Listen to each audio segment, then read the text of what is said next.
Michelle, why do you think that Walt Disney's Frozen? We just got into a little discussion in the car, Fester. Isn't he though? I've always heard that, but Yeah. Listen, we were driving in, and Michelle was going over a list of. She had a couple of prep items, and Disney comes up, and then it morphs into Disney's Frozen, that he was cryogenically frozen, and then I say no, he wasn't. He's buried at like Forest Lawn or something in Los Angeles, and Michelle's like, no, he was frozen. Michelle, why do you think, first of all, folks, welcome to the MJ Morning Show. I am MJ, Fester's here, Michelle, Andrew in the producer's booth. The MJ broadcast has begun. Why do you believe that Disney is frozen? Because that's what we're told. Is Frozen a Disney movie? it is. It is. It was an homage to him, just a nod to the chief. Did anyone make that joke? It's an Easter egg. It's like it's a clue. Yes, he really is frozen. It's a clue. So, what is that song from Frozen? Oh, please don't sing that. What is that? Let It Go. Let it go. Oh, do you hate that thing? It's a great song. I don't know what your issue is. Michelle, can I get a louder ugh on the microphone? You're like talking away from the microphone. I didn't want to do that to people. Why? Who does that song? The Alina did dun dun dun dun. Yeah. I don't even know her name. Adidas Ababa. Addis Ababa? Idris Elba. No. It's Abu Dhabi? No, it's Adina. I don't know. I remember one time before she was a big star. Yeah. John Travolta announced her on like the Grammys or like one of the award shows. Right. Oh, did he botch up the name? Beyond any, if we deliberately tried to mess the name up. You know what? I remember that. And he had no idea that he messed it up at the time. She comes out, sings a beautiful song. Sure. And then he felt terrible the next morning once he found out. But Michelle, you really believe that Walt Disney is frozen, or you believe that he was not? Do you believe that it's some kind of conspiracy deal that some say? I feel like it's more fun to tell you I believe he's frozen. yeah. So it's an urban legend. He's not. So you're frozen. trying to get a rise out of me. Oh, it's so fun. Look what it did to you already this morning. You were just like so perturbed that I said, like, all I did was say true. And you were like, that is not true. And that's like stuck in your head. Then Michelle's like, yes, it is. Yes, it is. He's frozen. So easy. Great.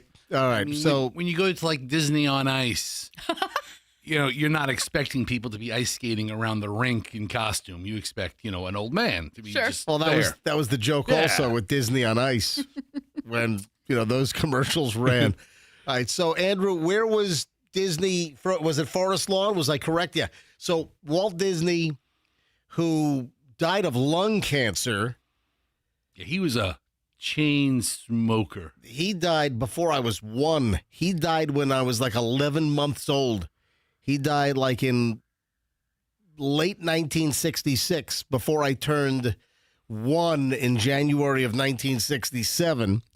And yeah, he was a chain smoker, wasn't he? I met a couple of guys who had firsthand interactions. Are you serious? With Walt Disney. Hold on, who the hell did you have interactions with that years ago that had contact with Walt Disney? Years ago, I sold an RV to a guy.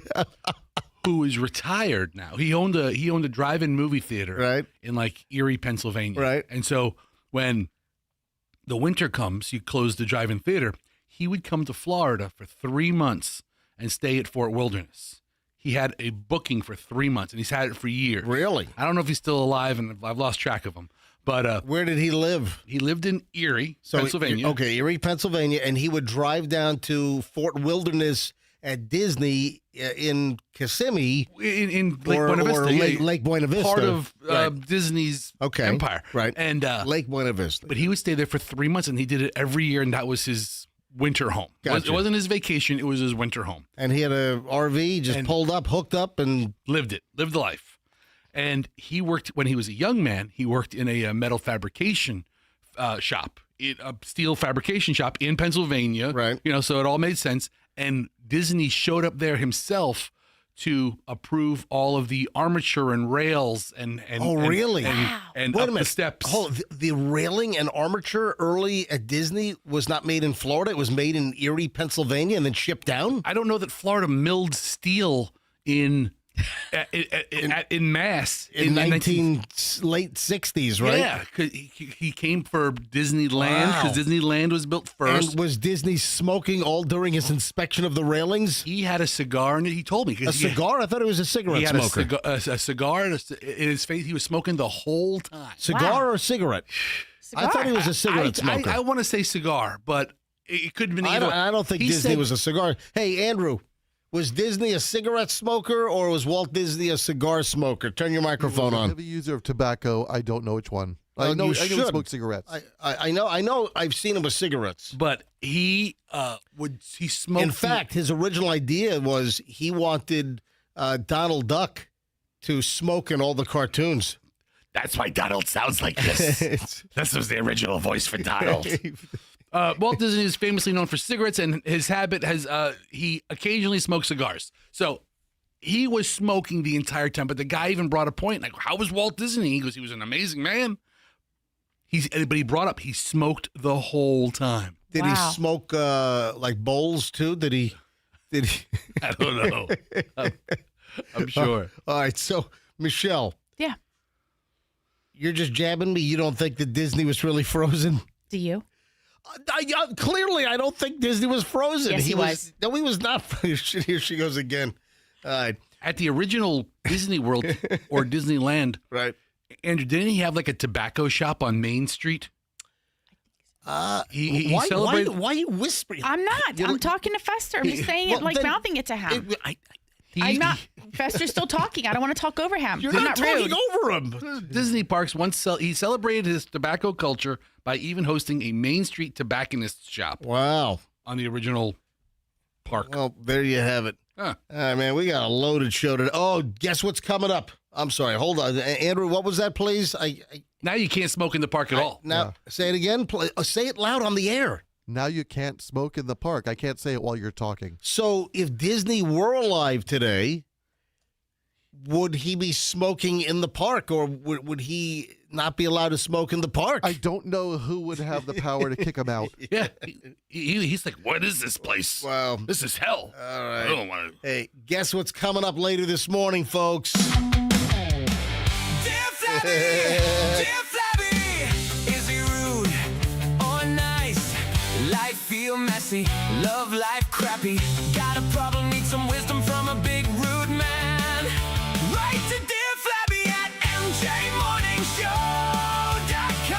mjmorningshow.com. Yeah, Dear Flabby's coming up, and it's a good one. It's a good one. Can't wait. Oh, man. And Fester has no idea. Fester takes these Dear Flabby letters. He gets them cold and has to answer on the fly. Oh, also, you know, the whole Kanye or Ye concerts at Raymond James. There's more heat that's popping up on the concerts and the calls for cancellation. Michelle, why are you pushing your microphone away from your face? Because you're getting ready to go to a break. You have nothing to say about the Kanye controversy heating up? Nope. It's not time to talk about it now. And It's- Julian's jabbing me. He was jabbing me while we were out on the pizza tour yesterday. Because he wants to go. Yeah. Well, he can't go. There's no way. My kids are not going to Kanye. I've made that crystal clear. All right, I'll throw him out of the house. All right, 6:11. Well, we'll get into the Kanye controversy because, yeah, things are heating up with a lot more calls for cancellation of the concerts locally. Listen, he said he loves Hitler. Hey, Andrew, do me a favor. Pull all of the Kanye Nazi and Hitler statements, the quotes that he's made, please. Pull those for me. all billion of them. Yeah, well, it's not a billion. All right, 6:11. Just getting rolling. The MJ Morning Show returns in mere moments. First, it's traffic time. How's Shriner doing today, buddy? There's not much to share with you right now. Oh.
interjecting. But right now, you're about to talk. Watch. Fester, was it you who brought up the QR codes that some fast food restaurants were putting on cups in order for the refill machine or the soda machine to be engaged for self-service? This came up on the show some time ago. sometime maybe in the last year or so, maybe 2 years. Remember we talked that some fast food places were putting QR codes on the cup, and then when you went to the soda machine for your initial fill or to attempt a refill, you have to scan the QR code to activate the machine before you could fill up your cup. I don't know if I've heard of that before. At theme parks, I know that like the cups are chipped to only be good for that day or to only get a refill like once every 2 minutes or something like that. To where it's like a smart soda machine to where it knows how much you're taking.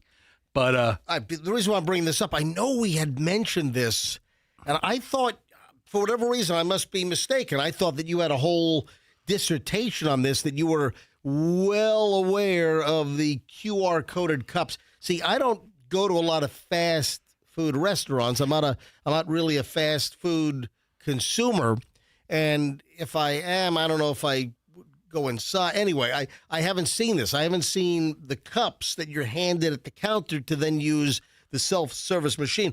I saw this item about people have ruined it for everyone. There's a whole thread, and they're discussing customer behavior on refills. You know what? It's on the early side, but anyone listening, have you been to a fast food restaurant recently where the cup has a QR code? I don't know that I've seen that. And I consume a lot of fast food products. You're Mr. Fast Food. Yeah.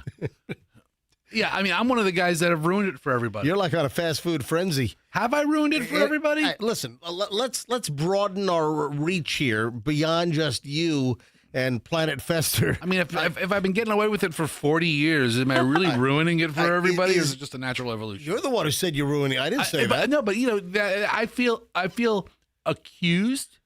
Not by you, by the tone of that story you have. If anyone listening, if anybody right now listening has had any experience with soda cups at fast food restaurants having a QR code that you have to scan at the soda dispenser or soda fountain, please call us. Let us know where it is and when and you know which place. 800-990-1047. 800-990-1047. If anybody has experience with a soda cup QR code fast food. All right. The reason why I bring this up, many places, including major destinations like Dollywood, now sell cups with QR codes that must be scanned before the beverage can be dispensed. And remember, we talked about this some time ago. The same process is required when it's time for a refill, but here's the catch. The amount that's dispensed is often limited, and at some locations, there's even a timer that restricts how long a person has to fill up their cup. So you scan the cup, and you might not have enough time to fill the entire 20, 24-ounce, 32-ounce cup up, that you might just get a half a cup, a quarter of a cup. It's metered, and it's assuming you take some ice to be the full cup.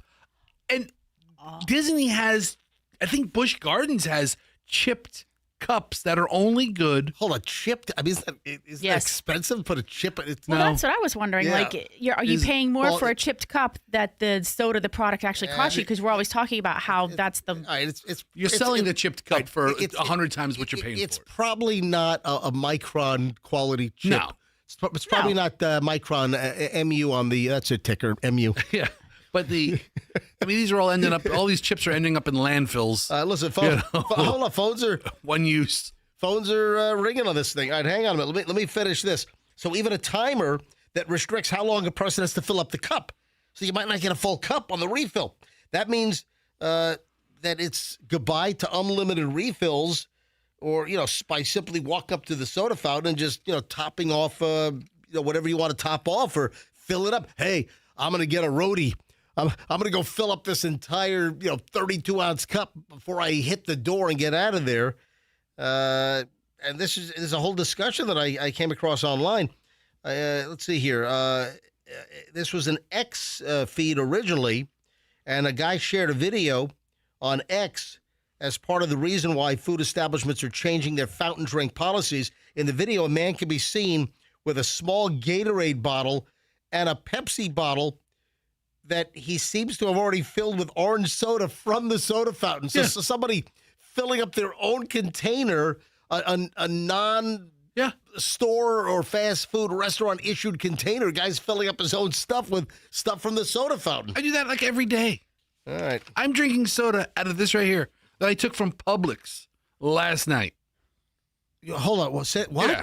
Okay. Whoa, what? I carry. Hey, Andrew, tell phones to hang on. I'll be right there. You guys know I carry a cup with me all the time. Everywhere. And I've gotten away from. Oh, you walk into Publix with your little tumbler cup? Yeah. And you walk up to the soda fountain in the deli and just fill it up? Yes. That is theft. Every day. Attention, Publix Lakeland headquarters. Come and get me, boys.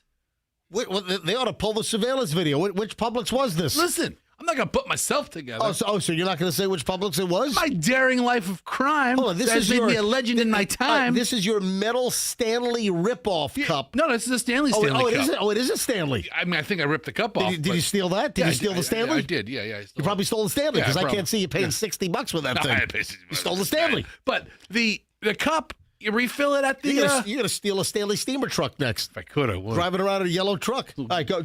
No, but you fill it right up. That's terrible. Oh, it's terrible. It's terrible. You know what? This rings a bell. What John in Tampa is about to say, this actually rings a bell. Hey, John, welcome to the MJ Morning Show. What is your experience? So my first experience was actually at Steak and Shake when I'm actually buying a drink, and next thing you know, it spits out a receipt with a QR code on it, and then you actually have to go and scan the QR code, and then it locks the machine for like 10 seconds, and then that's including the ice as well. And if you don't get the ice and the soda at the same time, then you're going to have to rescan it. Yeah, I haven't been to Steak and Shake in a minute, maybe like a couple of years. But if you don't get to fill up your cup, or if you don't do the ice fill and the cup fill quick enough, you can scan the QR code again. Is that true? Yes, that's true. Yes. How many scans do you get before they shut you down? I believe one time it was actually like 3 scans, and that's really about it after that. Really? So you have to go back to the register to ask for a new code. Yeah, the code probably expires on time as well. So if I found one in the parking lot, I couldn't just walk in and boost a gallon of free soda. Yeah, I've yet to get I haven't been to Steak and Shake recently, but I do like Steak and Shake. And of course, they've been advertising the tallow fries, beef tallow fries. Yeah. So I do want to kind of get the Steak and Shake and try those beef tallow fries. They got tots now, too. They have what? They have tater tots now, too. Tater tots? Yep. Oh, wow. Now you have my undivided attention. I love a good tater tot. John, thanks for the call, buddy. Thank you. Y'all take care. You have a great day. Jason, somewhere in Hillsborough County. Jason, he doesn't want to give his exact location. Jason in Hillsborough County, you're on the MJ Morning Show. Go ahead. Yeah, I'm on the highway, so no exact location. All right. So, no, I was going to say the same thing, Steak and Shake. But also, when I was stationed in Hawaii, they have a pretty bad homeless problem over there. And they started to do that as well, not on the cups, but just like Steak and Shake on receipts, where it's timed. You only get a certain amount of refills. Yeah. It's very watched. Well, I guess it's getting more prevalent is, what this thread was talking about. And I guess there are other fast food places that are doing it. But also another story that we had is that by 2030 or something, in the next 4 years, McDonald's, they're going to remove all of the customer soda dispensers out of the restaurant, that all soda at McDonald's is heading toward being dispensed behind the counter to obviously limit the amount of refills and then limit people ripping stuff off, like Fester walking in, with his own McDonald's cup out of his trunk. Listen. And, fill it up. Yeah, big deal. I don't even use a McDonald's cup anymore. I just take my tumbler. You just walk right in. Just walk in with an Arby's cup. I'm either going to get it or I'm not. It's all good. Dude, you're terrible. The remodeled McDonald's right by the radio station. Right down on 4th? They don't have a soda fountain to the public. An in-dining room soda fountain. So they've already moved theirs behind the counter. But the evolution of that business, so much of it is carry out and drive-through now. Well, that's, hey, Oh, our buddy hung up. He had enough I of guess us. He had enough of us. He's like, I'm driving. I was going to say thank you for calling him, but Mr. Hillsborough County driver just hung up on us. Enough of you guys yip yapping. Well, you have a nice day anyway. Thanks, All right. So, that's interesting. Huh. That they've already pulled them out of some stores. There are, all the stores that are set to be remodeled are probably going to have the soda fountains boosted, eliminated, which saves a big expense. Yeah. It's expensive to run those machines and maintain them. It's a lot of syrup, a lot of expense, and that goes into that. Where you get your one. Listen, they're clearly going to cut the costs down. There's no doubt about it. So, all right, 6:32 at the MJ Morning Show. When we get back, a large pile of the morons in the news will grace the airwaves. The morons in the news next on the MJ Morning Show. You know, it's a good thing. It's a good thing it's not self-service scooping at a small batch creamery. For me, it is. Yeah. Can you imagine that? Fessa would bring like office trash cans and fill those up with ice cream. I bring my own stool. Let me give you some great news about the small batch creamery. First of all, Father's Day is coming up. Father's Day is this weekend. I'm sure my kids will do nothing for me. Am I going to get anything from the kids for Father's Day, Michelle? Have they talked to you about any Father's Day plans? No, I asked you what you wanted to do for dinner. When is Sunday, right? Sunday's Father's Yes, Sunday. Yeah. I want Chinese food. I want to go to China Yuan. Okay. There we go. Look at Your that. pick. Look at that. I want a whole Peking duck this Sunday night. Okay. Well, no, the kids love it too. Sure. China Yuan. Okay. Father's Day dinner, China Yuan, or maybe we do dim sum Sunday morning. Get it out of the way. Whatever you want. Oh, look at this. Yeah, that's the ticket right there. It's really no different than any other day for us. It is whatever you want every day. Let me get back to small batch I creamery. must say, is this a commercial for small batch creamery? It is. Okay. It is. Let's get back. Yeah, and now they'll get their time here. Ooh, they need a new lo mein flavored ice cream for MJ, so you can have your Chinese fix and your ice cream fix at the same time. Peking duck chunks. I want Peking duck. MJ's Peking duck ice cream. Alfred would be like, give me a minute. Chunks of crispy skin and duck meat. All right, listen, all kidding aside. So Father's Day is coming up on Sunday, and I've got a couple of great ideas for Father's Day, and they involve the Small Batch Creamery. Of course, we have a collaboration with the Small Batch Creamery, the MJ Morning Show, with MJ's Triple Killer Vanilla Ice Cream, the best vanilla you've ever had, and my chocolate Milton Fudge Cow, best chocolate ice cream you've ever had, totally decadent. So how about getting Dad a gift card from Small Batch Creamery? What an awesome, awesome Father's Day gift. A sweet gift for Dad or an ice cream cake. You have never had an ice cream cake this good, folks.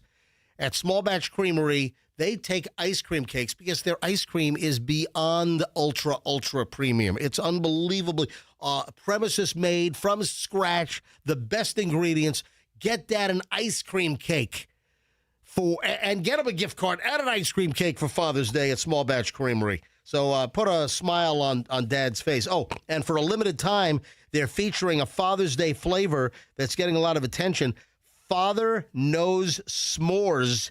And it starts with Milton Fudge Cow chocolate, and it's got buttery graham crackers, loaded marshmallow fluff, chunks of homemade Fudge Cow chocolate bark. It's rich. It's nostalgic. So a special Father's Day flavor, Father Knows S'mores, is available for a limited time at Small Batch Creamery. So head over there and get yourself some Father's Day action at Small Batch Creamery, 4th Street, St. Petersburg, and tell them that MJ sent you. And then later today, we're going to give away a $50 gift card and a 6-pack of pints. So later on, keep listening. We'll tell you when to call in for that. Simple as calling in and winning a great small batch prize coming up. Hey, if you're in a car wreck, if you're in a slip and fall, by now it should be ingrained in your head that you call the Kemp Law Group. Accident or fall, you call Kemp Law. Let's talk slip and falls for a minute. Could happen in the parking lot. It could happen inside a store. So what could a parking lot scenario be? Maybe they have busted up, jammed up, bad bumper curbs. You know the parking lot little curb things, they're concrete. How many times have you seen them all busted up, rebar jamming out of them? If somebody hurts themselves, that's a negligence problem. And if you're seriously hurt, you need the Kemp Law Group. Pothole in the parking lot, something that should have been filled in. You trip, you crack your ankle, you break your leg, you bust a hip. That's a Kemp Law deal, folks. You should recover. Car wrecks, somebody rear ends you, somebody runs a red light, you get T-boned, accident or fall, you call Kemp Law. They know the system. They know the insurance companies. They know that the insurance companies and their law teams are trying to just limit anything you get. The Kemp Law Group, they're in the opposite direction. They're getting you the most they can possibly get. You don't pay a dime until they recover. Accident or fall, you call Kemp Law, KempLaw.com, and tell them MJ sent you. Traffic's on, and then the morons of the news next. No instant.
World Cup spirit, that's an overstatement. I guess not everybody, but listen, and I asked Michelle, hey, how long does this World Cup stuff last?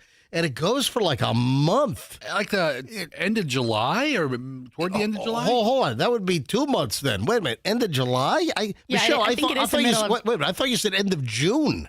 I wasn't sure. I said I so think it goes... So you short shrifted? I did. Okay, the finals. Right. The finals where they will anoint the World Cupper. FIFA 5-0-FUM. That's when I hear FIFA. I think of FIFA. When I hear FIFA, it's FIFA 5-0-FUM. FIFA 5-0-FUM. The finals are July 19th. Holy crap.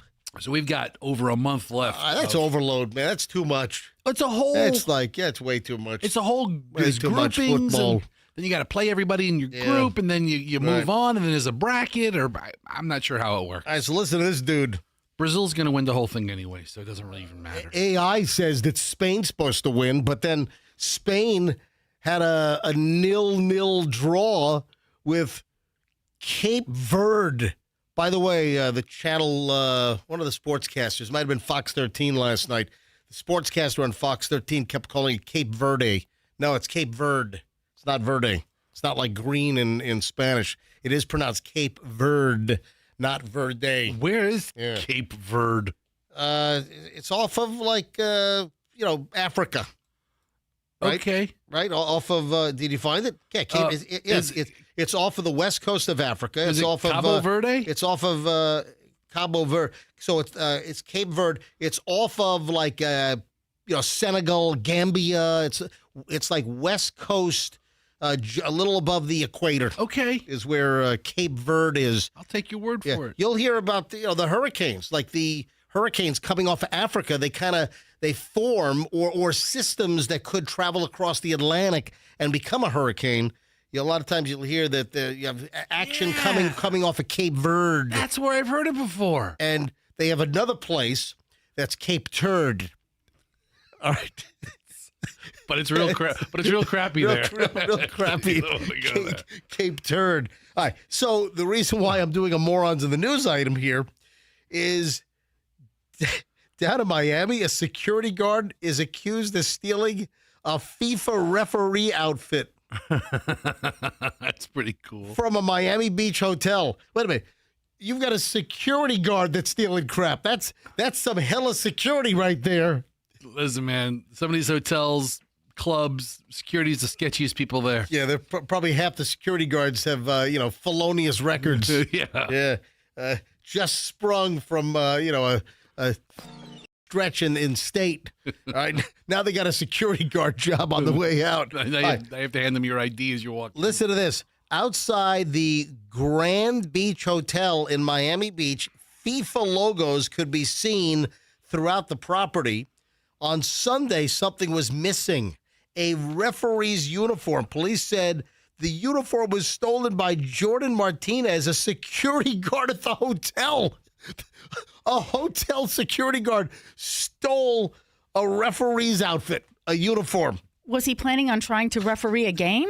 He was going to. I mean, just like walk in and suddenly start yellow carding, whoever he wants? Kind of back in the 90s, you wanted to get your hands on an event staff jacket. Yeah. The yellow event staff and just kind of, mosey your way into. I knew some people that did that, like 80s, 90s. That had they had event staff jackets before all of this digital security. It just looked like you belonged. Yeah, you go to the employee gate with an event staff jacket on. You were right in the event, right in the venue. Yeah, according to Miami Beach Police, Martinez, 25, of Miami Beach, was brought into an interview room where he confessed to taking laundry bags that contained FIFA referee uniforms. Yeah. A security guard at the hotel has been charged, and the theft was actually caught on camera. Yeah, police said Martinez told investigators that when he realized the bags contained official FIFA referee uniforms, he decided to keep them because he's a big soccer fan and wanted to wear one after the game. What the hell? Wait a minute. So he realized the laundry bags contain. So he wasn't targeting?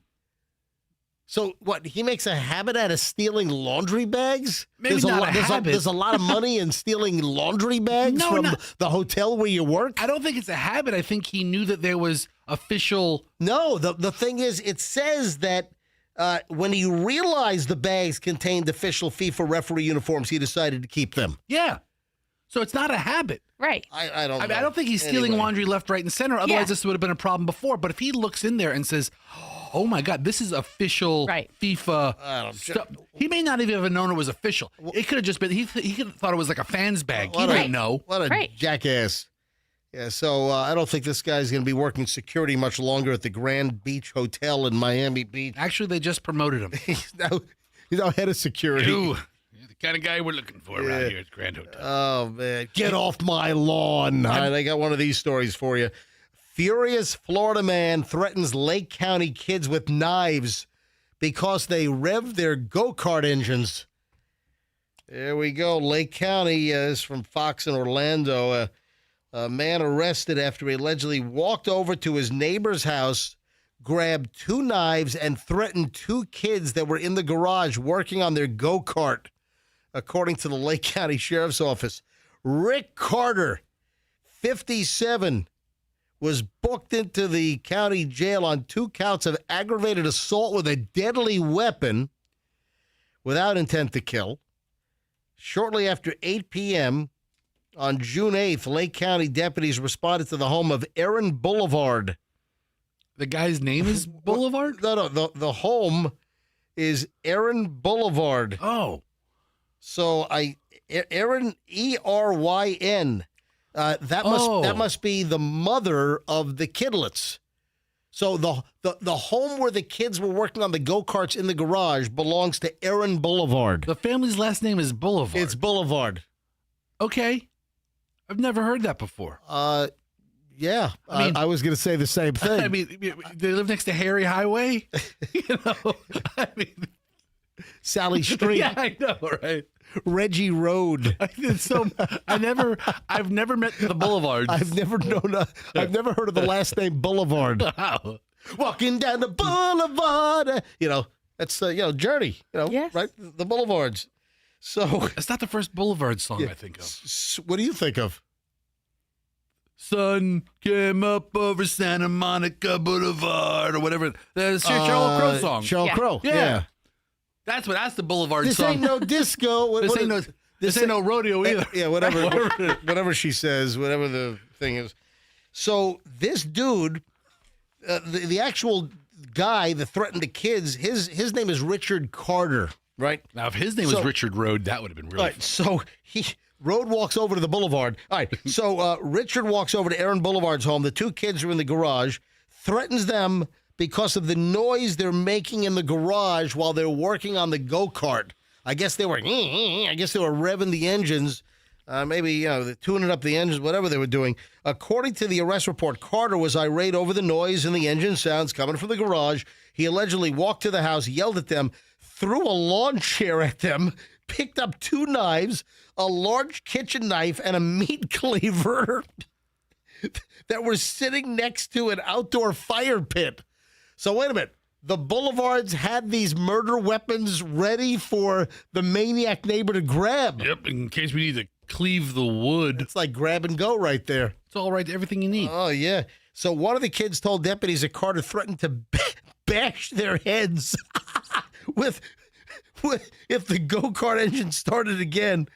The report said the kids were unaware or unsure if that alleged threat was directed at them or both of them. The kids told deputies that they were revving the engine to tune the carburetor. One of the kids who did not live at the house but was visiting told deputies that he was afraid for his life, put his hands up and walked backwards toward his four-wheeler and then drove home. The boy's mother told deputies their son arrived home so terrified he could barely speak. All right. Oh, my God. This is a pretty scary-looking guy. Oh, yeah. Carter told deputies the go-kart noise was ongoing, big disturbance in the neighborhood, and that he felt that the kids made the noise to purposely annoy him. That could be true as well. This dude was arrested.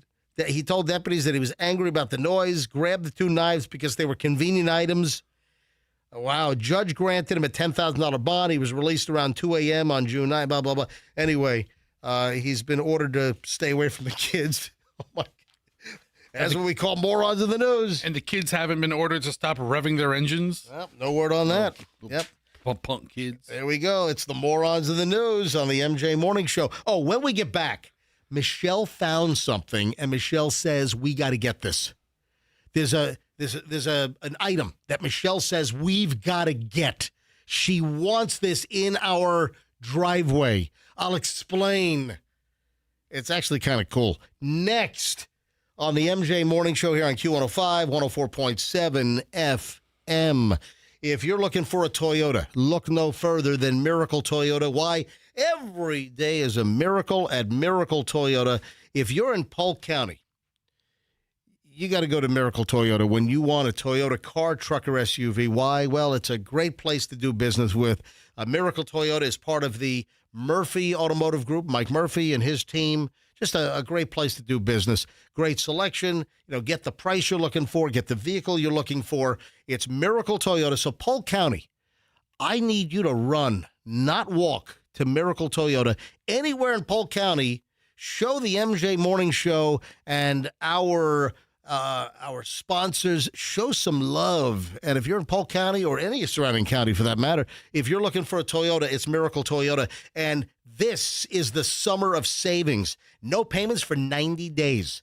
June through August, you pick up a new Toyota at Miracle Toyota on 27 in Haines City, and there's no payments for 90 days. And if you buy a Toyota, you'll get a Honda free, a Honda generator, because it's hurricane season. It's Miracle Toyota. Tell them that MJ sent you. Hey, thanks again to the team at Air Rescue for our new system installation. There's a great deal going on with Air Rescue, formerly Plan B Air Conditioning. That's right. You heard me do Plan B commercials for years here on the MJ Morning Show. Plan B AC is now Air Rescue, airrescue.com. And the great deal for June is $500 off a new air conditioning system. It's June only, $500 off. So my system took a dump. The biggest system in my house, it was a 4-ton system, and it just, it was like a condenser was 10 years old. The big motherboard went out. I said, motherboarder. And it was like $3,000 for the part. I'm like, I'm not putting three. So I went from Carrier. Now I put the Daikin unit in. And it's fantastic. Inverter, it's better on electricity. It's high SEER. So the Daikin unit is doing a wonderful job. Folks, if you need a new air conditioner, it's Air Rescue. If you've got a broken air conditioning system, it's Air Rescue. You mentioned me, MJ, to Air Rescue, 10% off your service bill. And if you want to use another 10% toward the $500 off, they'll stack it. 10% off. Just mention me, MJ. AirRescue.com. Tell them that MJ from the MJ Morning Show sent you. Dr. Childers has an expanding dental empire. Now, Fester and I, we know Dr. Childers now going back about 25 years. Dr. Childers is a phenomenal dentist. People know him all over Sarasota, Bradenton. Dr. Childers, decades of experience. Dr. Childers is opening up Kova Dental Centers. Kova, KovaDental.com. If you are looking for a killer dentist, if you're looking for an amazing dentist, you want Dr. Childers. He's done work for me, Fester's wife. We can totally vouch for Dr. Childers. So Kova Dental, Kova, Kova Dental is open in Bradenton. It's open in Carrollwood in Tampa. It is open now in Plant City and coming soon, St. Pete and Newport Richey. It's Kova, Kova Dental.com. If you need a great family dentist, and tell KovaDental.com that MJ and Fester from the MJ Morning Show sent you. Traffic's on 6:59. MJ Morning Show back in mere minutes. Stand by. So far, just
7 o'clock hour here on the MJ broadcast has arrived. Also, I'm excited the 7 o'clock hour is here because around 7:45, he's back. Dear Flabby, is he rude or nice? Dear Flabby, when you want fat advice. Dear Flabby, Fester is back answering a listener dilemma email. And, of course, if you have a dilemma and you want Dear Flabby to answer your dilemma, it's dearflabby@mjmorningshow.com. All right. Michelle, not me. Michelle hands me a story at home and says, we got to get one of these. Oh. Michelle, do you remember what it was that we need to get? No. Come on. You handed me this. Let's see. This was 2 days ago. Okay, no. This was 2 days ago. I didn't get to this yesterday. But you know, it's a fresh item, folks. It's fresh content. Now, is this like a household item? I gave a clue before the break. What was your clue? The clue was Michelle says we need one of these things in our driveway. Oh. Come on. No. You don't remember what you handed me. No. Dude, I send you so much stuff. Yeah, what is it? This isn't a guessing game. Just tell us. Michelle sent this link to me, actually. It was in my email. And Michelle, there was a little note. We need one of these. Federal fleet of supercharged Chevy Suburban SUVs that are like armor-plated, like Secret Service security Suburbans. Yeah, now I remember. Okay. now you remember. So when we were in Washington, D.C. a couple of weeks ago. Oh, you see them all over the place. They were all over. The black Suburbans all flying down the road with flashing red and, blue lights. And you could kind of tell the importance of whoever was being transported by Right. how many there were. Yeah, who knows? It could be a cabinet secretary. It could be, some head of an agency. But there's like 3 or 4, and there's always, trained gunmen in the last one. Well, it depends, again, on who they're, I don't know about the Secretary of Interior or something. Snipers. So listen to this. Michelle found a story from an automotive website, and it's all about these Retired federal vehicles. Federal vehicles. Listen to this. There's no question that the government gets some of the coolest vehicles. A 6.6-liter Duramax diesel-powered Cadillac limo. Good luck finding that in a showroom. Then there are so that is that's probably the president's car, right? That highly modified Cadillac limo. The Beast. Yeah, does that have a 6.6-liter Duramax diesel? It must in the Beast must. So then the story goes into, good luck finding that. But the next best thing are the Chevy Suburban HDs that trawl the streets of Washington, D.C., and they're up for sale occasionally. A pair of Suburban HDs on Facebook post saying that they were actually located now in Texas. And these things are highly modified. Turns out each of these 2019 Suburban HDs was leased to the government for security duty. Most of them are practically the same, and they're like armored. They have a nearly 12,000-pound curb weight. Is that like maybe close to twice that's significantly more than the original curb weight of a regular Suburban, right? I would think so, yes.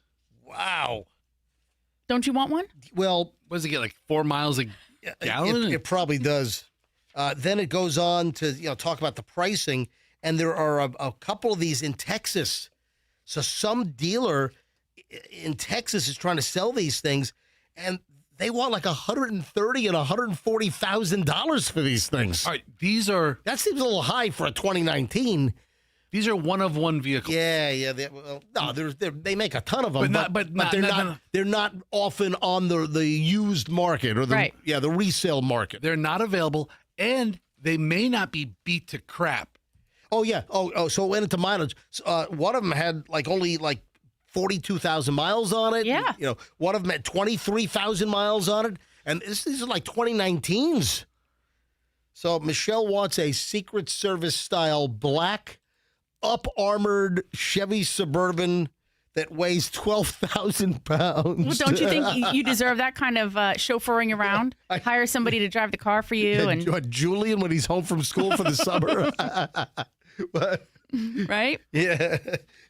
Anyway, Michelle, I don't think I'm going to go to Texas and pay 140 grand for one of these used Suburbans. But if you're transporting executives, yeah, Right.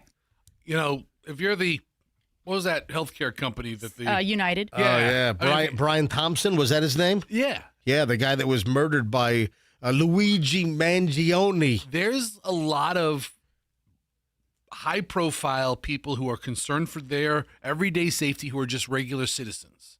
And to get access to this kind of vehicle, to build it, I bet you is $250,000. Oh, these are expensive. You know, Right. so Yeah. to buy it for 130 is a deal. All right. I think we go for it. Okay. Let's go. All right. You contact the dealer in Texas that has his hands on these former Secret Service Washington-based vehicles, and you get back to me. You know what? It's so funny you bring this up, Michelle. Yeah. Yesterday, What? well, me and your boy are out and about. We'll talk about Pizza Tour later on. All right. All right. Don't jump the gun. But No, but on our way between places, yeah. we did drive by a particular car lot that caught his attention. Oh, really? Yeah. What was that? A bucket truck store. Oh, What? Yeah. Yeah. All right, this is actually pretty funny. Yeah, we're All right, driving this- down, I think it was do you it remember- US 19, Was it- 34th Street? Was it US 19? Yeah, because all the other dealers were there. You know, because We drove. We did a pizza tour yesterday. So a couple of friends of mine came up from the south. We'll talk about the pizza tour later. Right. But a couple of well-known folks in the pizza industry came up from Southwest Florida. Southwest Florida. They came up, and I took them to 3 different places, and they were in their vehicle, and Fester decided he wanted to go. This is a whole other breaking news item that Fester actually wanted to go on a pizza crawl with me yesterday. Is this really breaking news? I was shocked. No, I was shocked. There's like free pizza 'Cause all day. You make fun of my pizza exploits, and then suddenly you invite yourself onto the tour, which I'm happy you did. I'm glad you came along, but it was just I didn't expect this from you. We'll get into that aspect later on. So we're driving, and there was like a used auto dealer that seemed to specialize in used work trucks. Yeah, all white trucks. Like with utility vans, work trucks, and they had a whole bunch of bucket trucks. Yeah, you ever see the truck like at the intersection working on like the traffic light. Yeah, Yeah. those Yeah. kind of trucks. Yeah. So they had a whole bunch of bucket trucks. Reasonable too. Well, I didn't see them. How do you know? I didn't see them. I thought you said it was like $76,995 or something. No, that's later on. I said, dude, you're Am I conflating stories? Dude, you're conflating. All right. Hang on, I'll explain. So we passed by this place. We got to find out where it was. It was near 34th. You think that was Maybe by 22nd? It was somewhere in St. Pete. All right. We passed by this place. Somewhere kind of near the Po Folks, north of the Po Folks, Was it- south of like Crown, the auto it was dealer. somewhere in that vicinity. Yeah. So it's a place that sells used like utility vehicles, and they had like a bunch of bucket trucks with the articulating arm with the bucket. So the cable company has that when Spectrum needs to work on some wires. And I said to Fester, "Oh man, that's what I need. I need to buy one of those, and my daily driver is just a bucket truck. Tool around I just drive around in a bucket truck." But wait a minute. What you're conflating is I said then it's kind of like in Arrested Development how they had the airport stair truck. What were their names? What was the last name of the Michelle? Look that up. The family in the Arrested Development. Arrested episodes. Development. So they in one season they're driving around in an airport stair truck. The trucks that have the stairs that pull up to an airplane, and they were driving around town in a stair truck. All right, and I said, man, if I got a bucket truck, it'd kind of be like the family in Arrested Development. So Fester, that's when I said, I wonder how much a stair truck is. And those are expensive. Yes. So a used stair truck, like an airport, ramp stair truck, there was one online for sale for like $76,000. Okay. That's where you got the 76 grand from. Okay. But listen, if MJ had a bucket truck, how awesome would that be? Hey, so the Sounds like fun. the used truck dealer in St. Petersburg that has the whole front lot filled up with work utility vehicles and bucket trucks, you ought to get a hold of me. Well, we're going to come by later. We're going to take some for a test drive. You ought to get a hold of me and maybe lend us one as an official MJ Morning Show vehicle. Could we give out rides in the bucket? I'm still, I could drive and just have someone riding in the back of the bucket. That sounds great. Yeah, that's safe. So here's what I'm thinking. I'm thinking that this automotive truck dealer, used utility that they could strike up a partnership, team up with the MJ Morning Show, and it'd be like a MJ Morning Show promotional vehicle bucket truck. I think it's great. All right, moving along. And we'll talk about Fester barging in on my pizza tour yesterday, which I have no problem that you did it. I was happy you came on. And Julian came along as well. We'll get into this later on here on the MJ Morning Show. Just remind me later on. I make almost any social setting better. So you do, Fester, absolutely. I'm going to go from bucket trucks to toxic hair dyes. Ooh. And, a consumer watchdog, namely Consumer Reports. Never heard of them. Or CR. Consumer Reports is going after some big-name cosmetics companies, saying that hair dyes contain really bad chemicals. Is Just for Men on the list? No, it's not. Listen to this. So Consumer Reports tested 20 top-selling at-home hair dyes, Michelle, and found toxic chemicals across the board, including a substance classified as a probable human carcinogen, meaning it causes cancer. And it seems like there's a certain color that has this chemical. Harmful chemicals have no place in our everyday products, according to the safety advocacy manager at Consumer Reports. They did a huge study, put out a press release, not in the dyes adults use to cover their grays, not in the chalk kids use for Spirit Day, not anywhere do these carcinogens belong in these products. So they're talking about hair dyes that adults use, and what is chalk kids use for Spirit? What are they saying? Like you see those chalk pens that you can write on cars. I'm thinking about hair dye here. Anyway, it sounds like anything with a dye component. Right. For the investigation, Consumer Reports tested 21 boxes of hair dyes and 2 temporary hair chalk products. No, it's hair chalk that kids use. Right. So you just put it in, like you can, chalk your hair just for the day or 12 hours or whatever. Make it school colors for the Spirit Week. And then it washes right out. They sent the products. That's right. They sent the products to a third-party lab for testing. Our testing found that some of the dyes released VOCs at high levels, enough to raise concern, particularly people who color their hair frequently at home. So what was affected? I mean, there are some big names. Among the tested products, L'Oreal, Paris, Feria Downtown Brown. What? Yeah. L'Oreal has some kind of hair dye called Downtown Brown. Guess what color it is? It's brown. Yes, brown. I wonder if Downtown Julie Brown used that stuff. Had the highest levels of dichloromethane, 2 versions of Revlon's Color Silk. I've seen commercials on TV for that. They're dark brown. Their dyes rank 2nd and 3rd. So it's something with the brown hair dyes from L'Oreal and from Revlon that have elevated levels. Regulations generally restrict dichloromethane in cosmetics.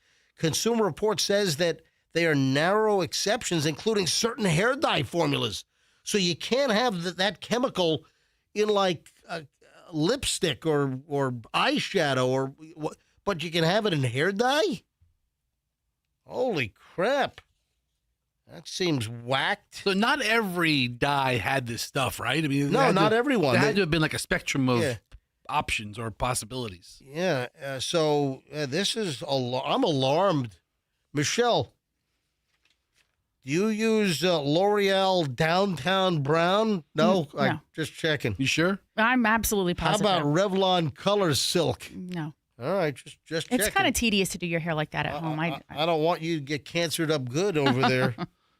The ladies who are, diehard, do-it-yourself dye job Yeah. people, Yeah. I mean, they're probably smoking at the same time, too. So what carcinogens are worse? They probably have hair dye all over the walls in the bathroom and Yeah. everything. It's all stained on the countertops. They have that little glove to work it in. Oh yeah.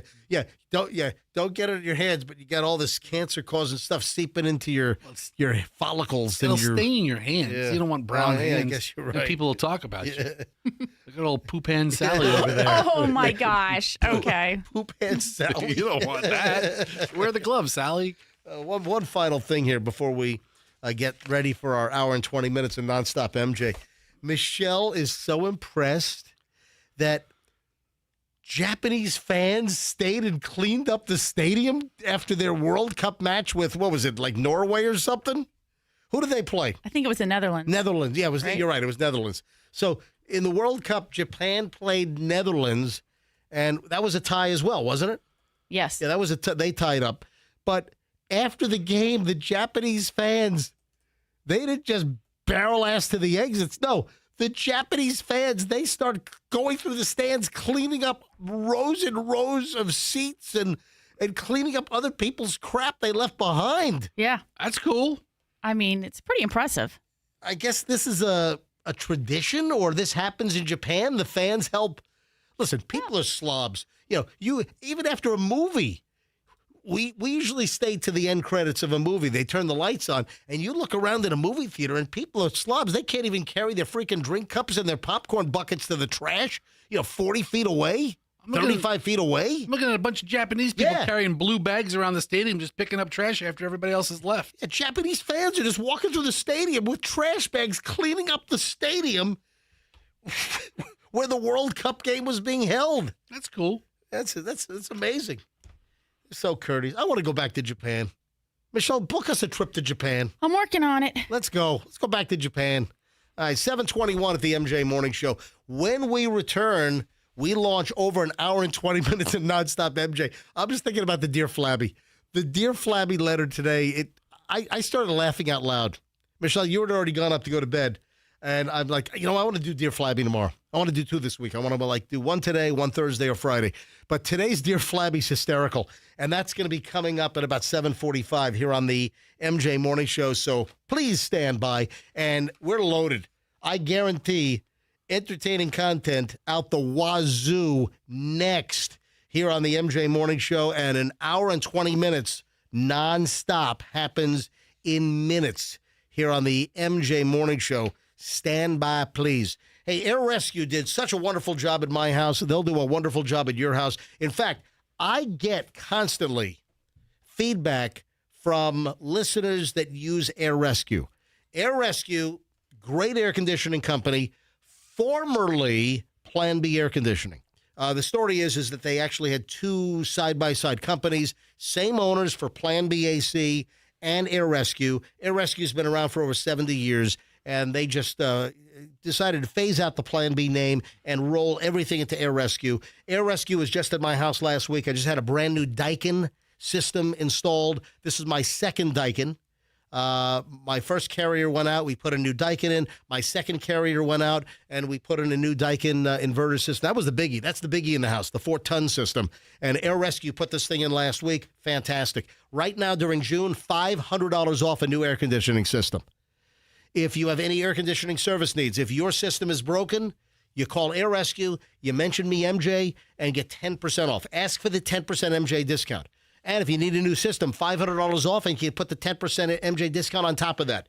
Any air conditioning issues, airrescue.com.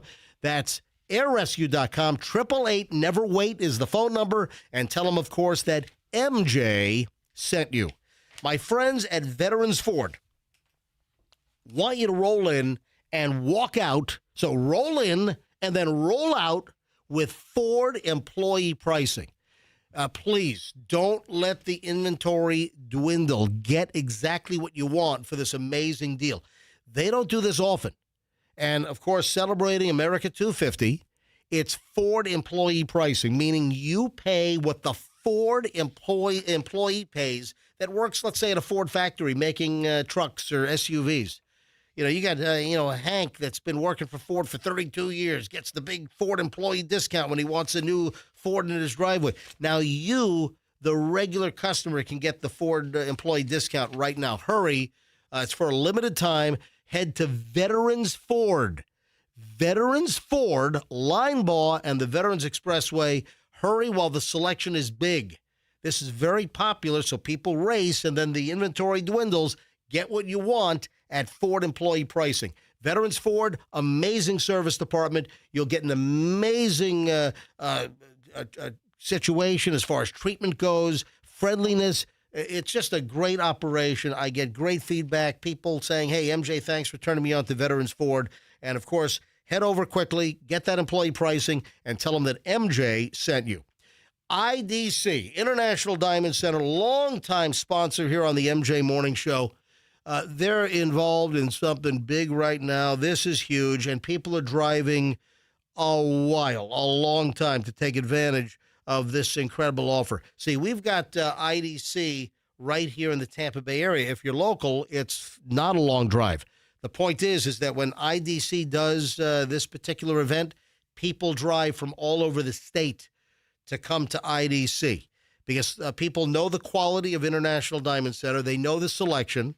They know the great pricing. And here we go. IDC has rolled back prices and interest rates are at zero. IDC rolled back prices and interest rates are at 0% for 5 years. So limited time, virtually any purchase, spread your payments over 5 years, and there's 0.0% interest. That's right, bupkis, zero. Get the great price on a piece of jewelry, and then you divide that by 60, and that's your monthly payment. Take advantage of this, folks. It's IDC. They're the best. You're going to have a great experience. Best quality, best selection, amazing people to deal with. International Diamond Center, Tampa, Clearwater, Lakeland, and Sarasota. And tell them MJ sent you. 1 hour, 20 minutes plus of nonstop MJ rolls next. So far, just dealing with the youth.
I'm putting my headphones on. I'm playing the intro music, the bumper music, as we're starting an hour and 20 minutes of nonstop MJ. That's what I'm shocked about. And hang on. And Michelle goes, if you're looking at MJ TV, I just did a very shocked and surprised face.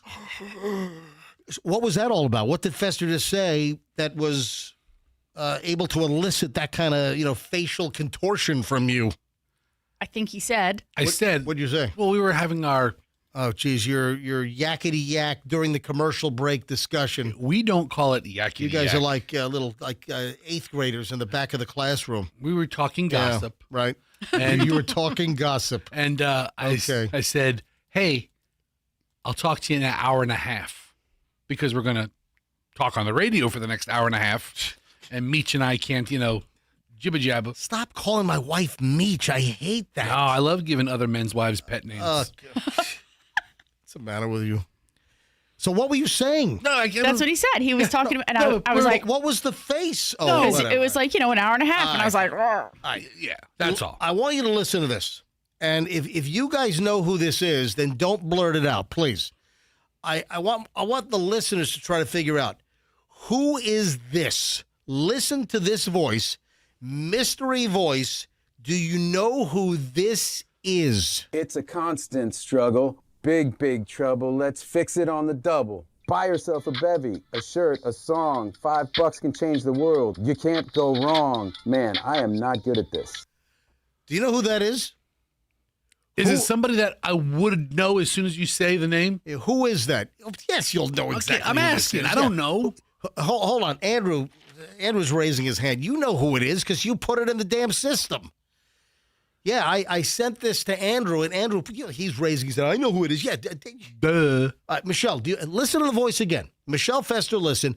Everybody listening on the radio or streaming or watching MJTV, listen. Do you know who this is? It's a constant struggle. Big, big trouble. Let's fix it on the double. Buy yourself a bevy, a shirt, a song. $5 can change the world. You can't go wrong. Man, I am not good at this. So you guys don't know. All right, let's go to phones. I think I know, but I'm not going to say it. I have a guess. Yeah, I have a guess. I'll write it down. Write it down. Anyone listening, do you know who that is?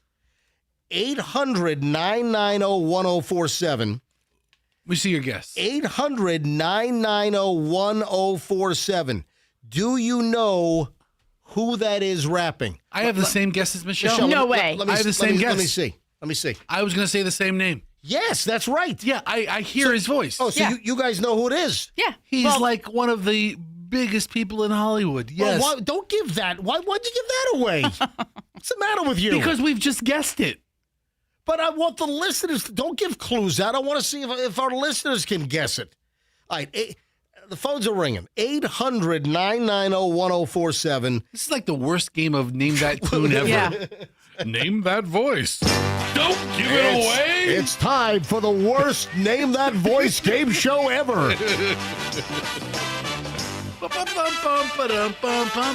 It's the suckiest game show of all time. All right, so hang on. Do people know? I didn't hear it the first time, but I heard it the second time. Let me grab Right? line 2 is up first here.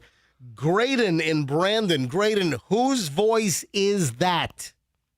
Tom Brady. Did you say Tom Brady? Yeah. That is absolutely wrong.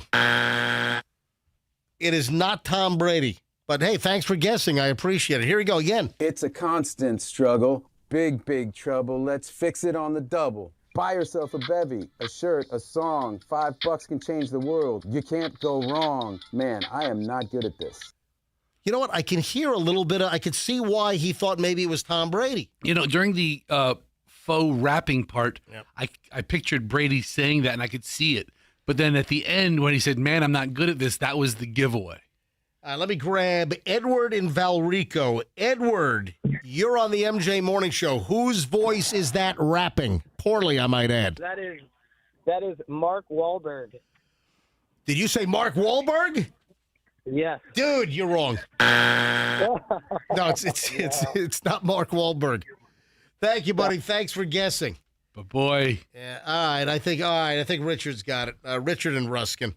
Richard, hi, you're on the MJ Morning Show. Richard, one more time, let me play the sound. It's a constant struggle. Big, big trouble. Let's fix it on the double. Buy yourself a bevy, a shirt, a song. $5 can change the world. You can't go wrong. Man, I am not good at this. Richard, who is it? Matt Damon. Matt Damon's correct. That's right. What's he trying to sell me? Buy yourself a bevy? Yeah, it's a charity thing. Hey, do you know why he was rapping by any chance, Richard? I do not. Yeah. How does Richard know that? Well, I thought maybe he knew Richard it. doesn't know the backstory on the audio clip that you played. Thank you, Richard. Richard, have a great day, but you turn up your radio and I'll explain what he was doing, okay? All right, thank you. All right, so it's a fundraiser for like clean water. Is it some UN connected thing? Part of a Get Blue promotion, new ethical consumerism initiative with water.org. Yeah, it's some clean water deal, and I think it's for like safe, clean water for people around the planet. It's some kind of charitable thing that Matt Damon is doing. Okay. Yeah, to make sure that people across the globe have access to good. Listen, we take clean water for granted. Yes. In many cases, you got people around the planet that don't have clean water. It's like they've got dumpster juice quality stuff. So that was Matt Damon, and he's right. He cannot rap, but he's going to have a really cool looking press-on beard in the Odyssey coming up.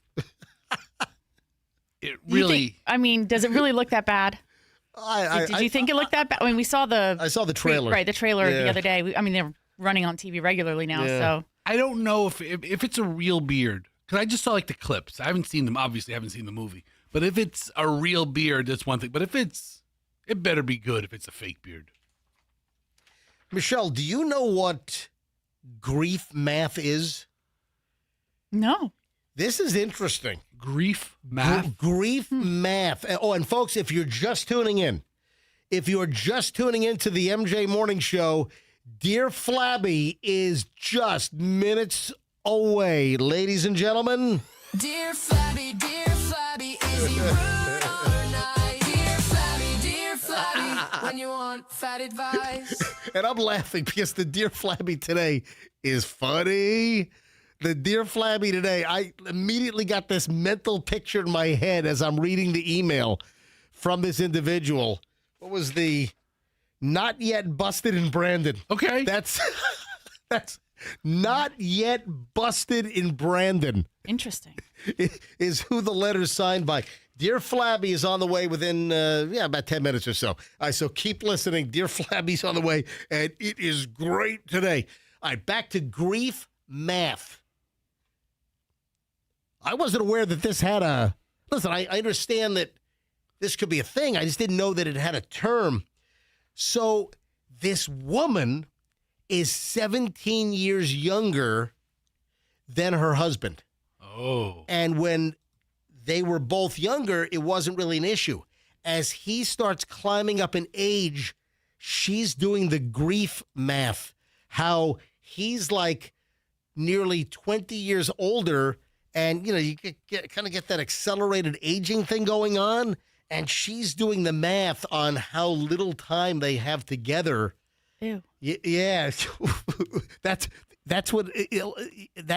is what's elicited from ew. That's just kind of morbid. Yeah. Don't you think about the time that you have together instead of like in a positive way, not like, oh, we only have. So the headline here is my partner is 17 years older than me. I started doing grief math when I started to think about our future. I sat alone on the sofa crying while my partner Max slept. I wished it were just one too many glasses of cava I had the night before, but it was something worse. A sudden panicky feeling that time had moved faster than I realized. We met in 2015. I was 29 years old. He was 46, 17 years my senior. He looked so youthful that I assumed he was in his late 30s. If I'm honest, the age difference made me hesitate, but the connection between us was too strong to ignore.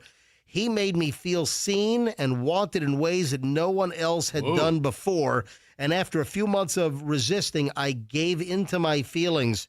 And now the story is that here we are. We're, that was 2015.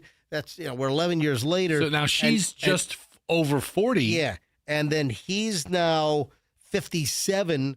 And now she's starting to think about the nearly 20-year difference. And he's 57. He's going to be 67. And she's going to be, 37 or whatever. So, she is now doing the math, and it's called grief math. All right. So Yeah. I would think the elder person being 57 is too young to start the grief math. That's what I'm thinking. But if she's 60 and he's 77, knocking on 80, right? She has that's when you're thinking about it. A decade and a half, 2 decades of really good functioning living years, right? Where he's going to be, 85 in 5 years, and then right. when and the super active 85-year-old's pretty rare, right? And then they die. So you start figuring, we have yeah. I don't know that I need to do grief math when we have 25 years left, right? But when we have 5 years left. Or 3 years, you're like, okay, we only have so many summers left. Listen, we don't have so many. Don't shoot the messenger. I'm just telling you, this woman's doing grief math all of a sudden, and she's all bent out of shape, and she's sitting on her couch crying. But you can do grief math over anything. You can do grief math over a job I'm or not an saying experience. you can't. I'm just telling you that in this particular case, this woman's got grief math, and she's starting to calculate that, wow, he's 20 years older, and, that's going to really catch up at some point, and she's all sad and crying and wallowing. But if you end up being a younger, widowed person, you have a whole opportunity for a whole other life or a whole another opportunity to be stuck. I got an email from a listener, and they wanted me to bring to people's attention about these fake law enforcement scam calls. We've talked about these things a bunch. Remember the call? And Andrew, did that come up in Best Of recently?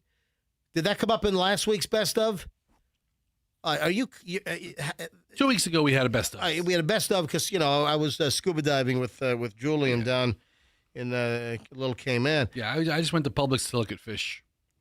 What? You went to Little Cayman to look at fish. Yes. And I went to And by the way, there's some great videos.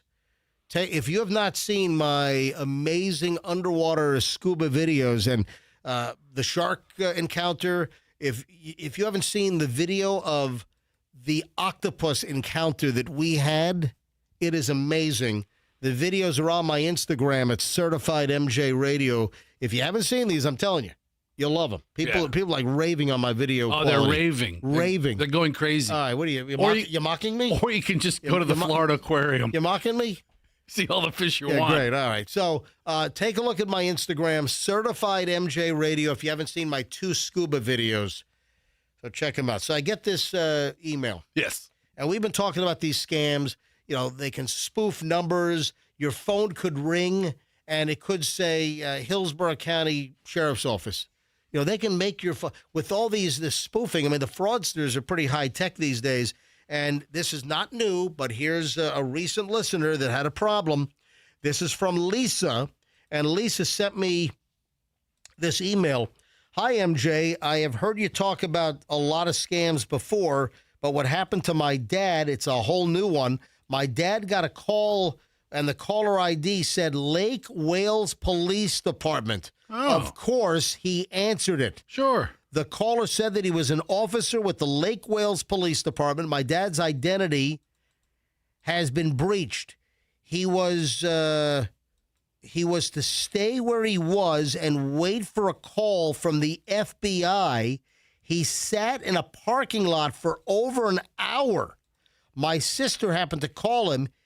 She then called me, telling me our dad sounded scared and refused to leave the parking lot.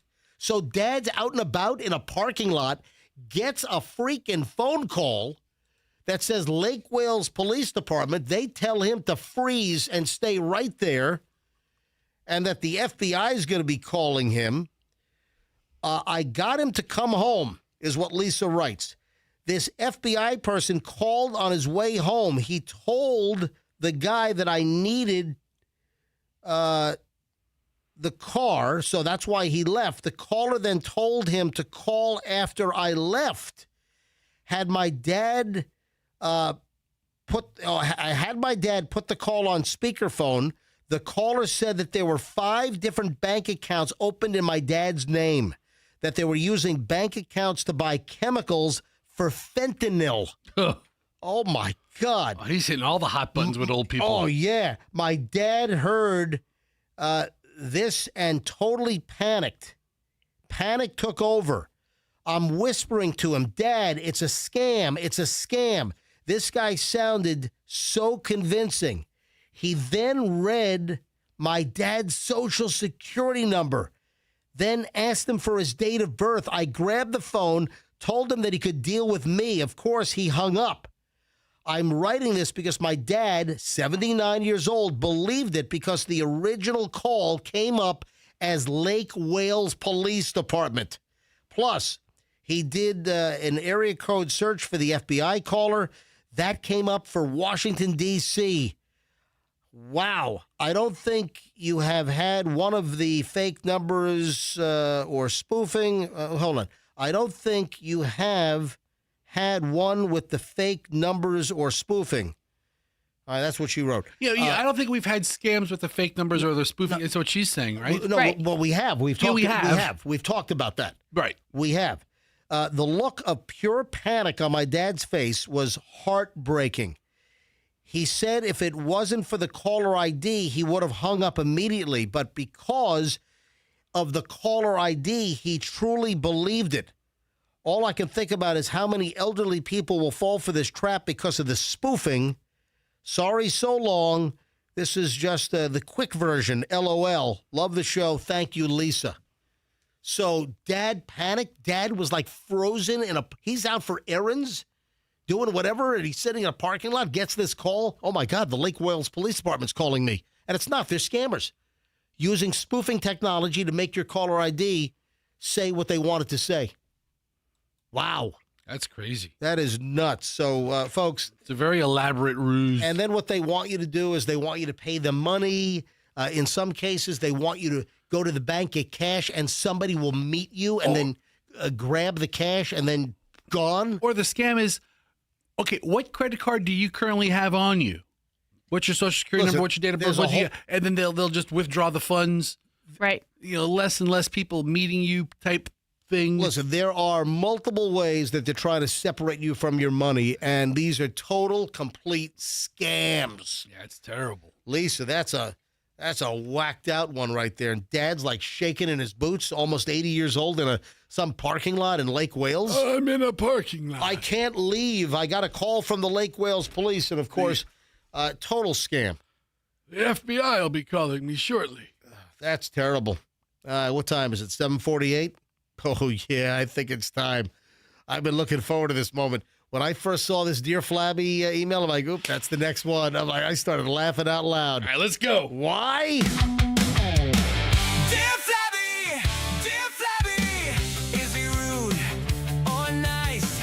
Life feel messy, love life crappy. Got a problem, need some wisdom from a big rude man.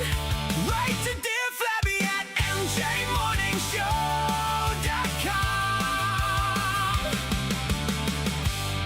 Dear Flabby. All right, let's go. Last week, I did something terrible. I was headed home from work around 1 a.m. I work in the healthcare field and just finished a 12-hour shift. I was in my neighborhood in Brandon doing about 30 miles per hour when I dropped my cell phone and it landed near the brake pedal. As I reached down to grab it, I ran off the street and mowed over a mailbox and large signs in the yard. Oh, no. I did stop for a moment, got out of my car to check out the damage. After I drove back onto the road, I then discovered that I had completely trashed one of those surprise happy birthday huge letter yard displays. Oh, no. He drove into the yard. I was able to determine it was a happy birthday, but could not tell the name of the person. I do believe I saw the number 8. Oh. This person, I don't know if it's a male or a female. I don't know if this is male or female. So this person apparently ran over their mailbox and then destroyed the happy birthday surprise. You know, they stick the huge letter signs in the yard. It's happy birthday, Emma. Yeah. You know, and then, or happy 8th birthday, Emma. So And you could rent them. oh my or- God. So listen to the rest of this. Yeah, no, there's a company They you do that. do rent them. Yeah. You call a company and they show up, and they like late at night they put it in, so that the person that's having it, they come out in the morning and then it's all happy birthday, Emma, happy 8th birthday. So this person determines that they ran over the mailbox and a big happy birthday message. Let me continue the email. I thought for a moment about trying to fix the message, but got scared and left the scene. I do not know if I was caught on video, but there's been no police contact. I feel really guilty. What should I do?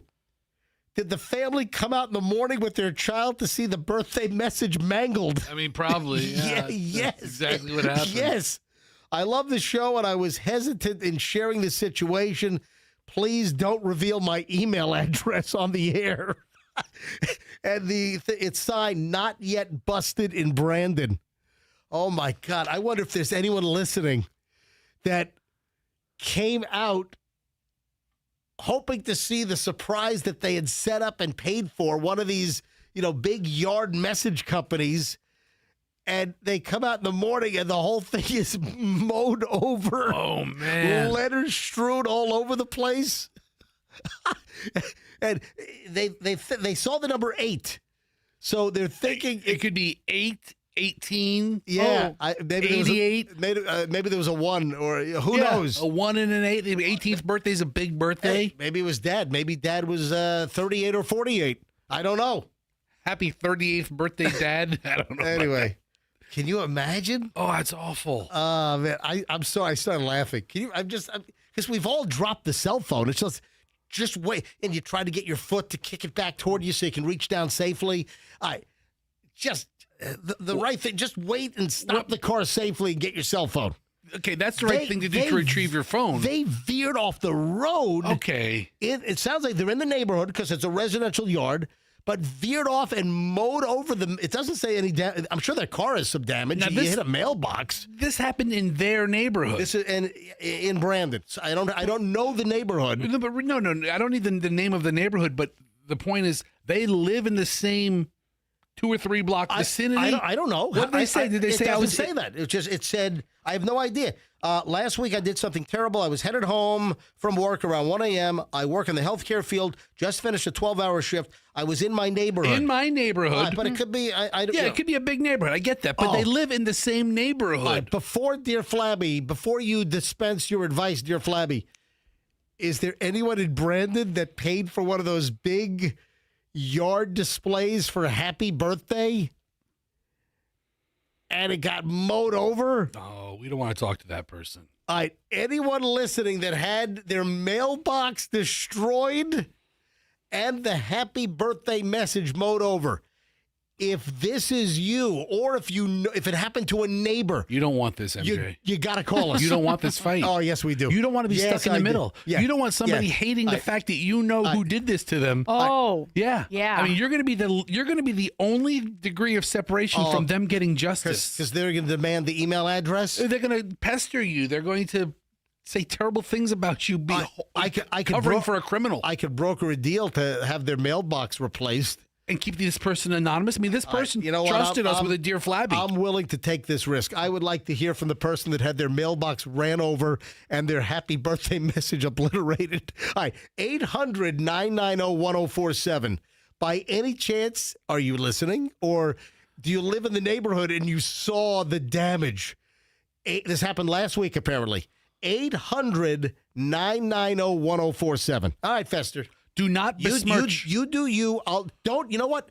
Don't yuck my yum. Listen. All right? That really applies to food. Listen, don't besmirch the trust that Dear Flabby has built with this community by just rolling over on this person if they call in. Oh yeah, it was me. Right. My house we got mowed over. Dear Flabby, what is your answer to not yet busted in Brandon? You got to forgive yourself first.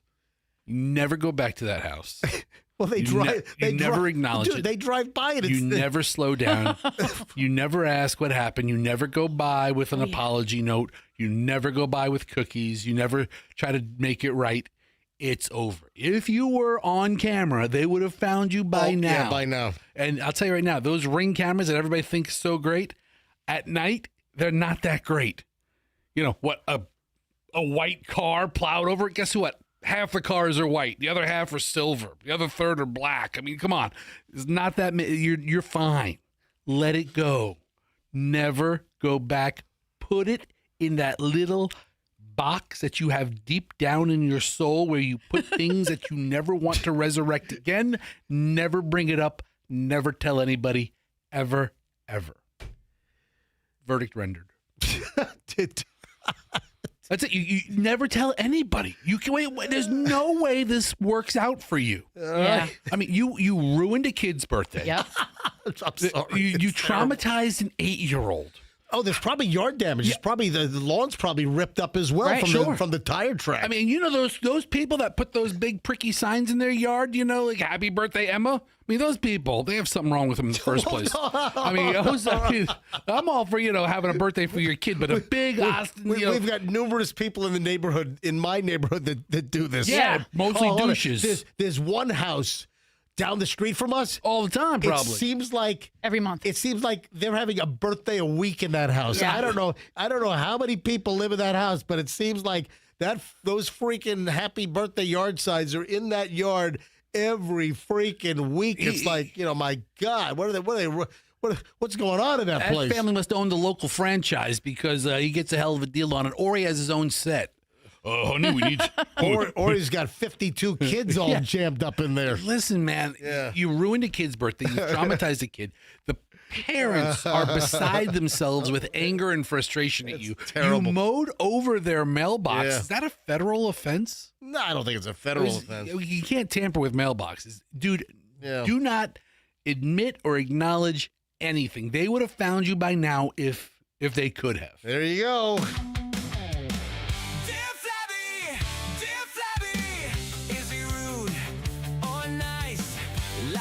Messy, love life crappy. Got a problem, need some wisdom from a big rude man. Write to Dear Flabby at mjmorningshow.com. It's easy. If you have a dilemma, let Dear Flabby, Fester, answer your dilemma. Just send it to Dear Flabby at mjmorningshow.com. So, it's its own email address, dearflabby at mjmorningshow.com.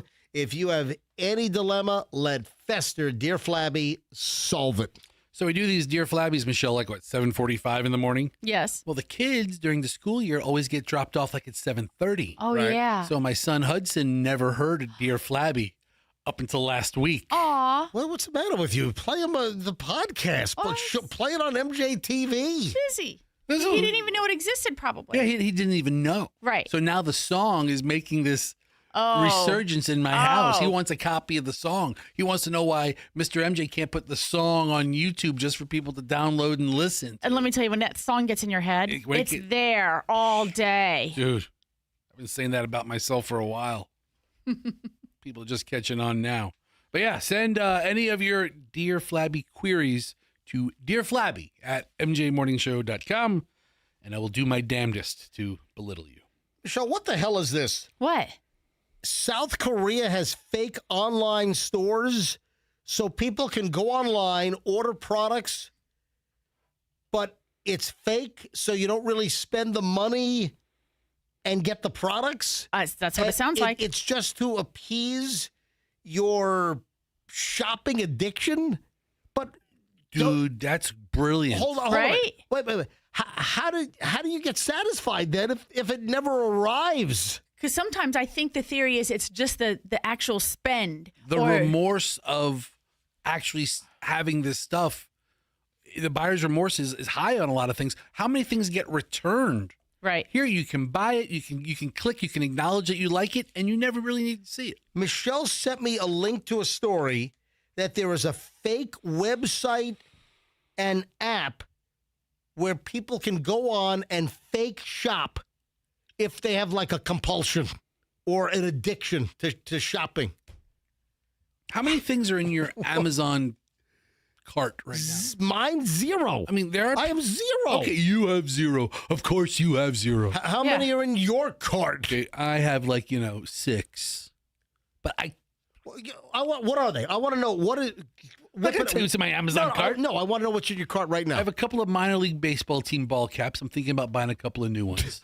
I have the plastic barbecue claws, for shredding pork. Yeah. You ever see the plastic bear claws that you can shred pulled pork with? Those really work? I have. Yes. I was thinking of getting a pair. Yes. Okay, let me know. Hold on. You want to get meat shredding claws? Yes. Yes, because you know what? You like this chicken salad that I made once, and it's very labor intensive, and you need that kind of tool. That motion. Yeah. Yeah. Just to shred the chicken. So I got a couple of ball caps. I got claws. I got a new 60-day supply of hostage tape, which I've been using. Have you noticed I haven't been sleepy the last week here at the show? The hostage tape. I've been getting better sleep. I put this over your mouth. No, it's over your mouth. That's what I said. Over your mouth. Wait. Let me out of here. Let me out of here. I'm over here. That's right. It's called hostage tape. Yeah. So I bought one already. So you're putting the hostage folks, we talked about this a couple of months ago. I have that in my Amazon checkout cart. It's a company that sells tape that you put over your mouth. If you're a mouth breather. It's great.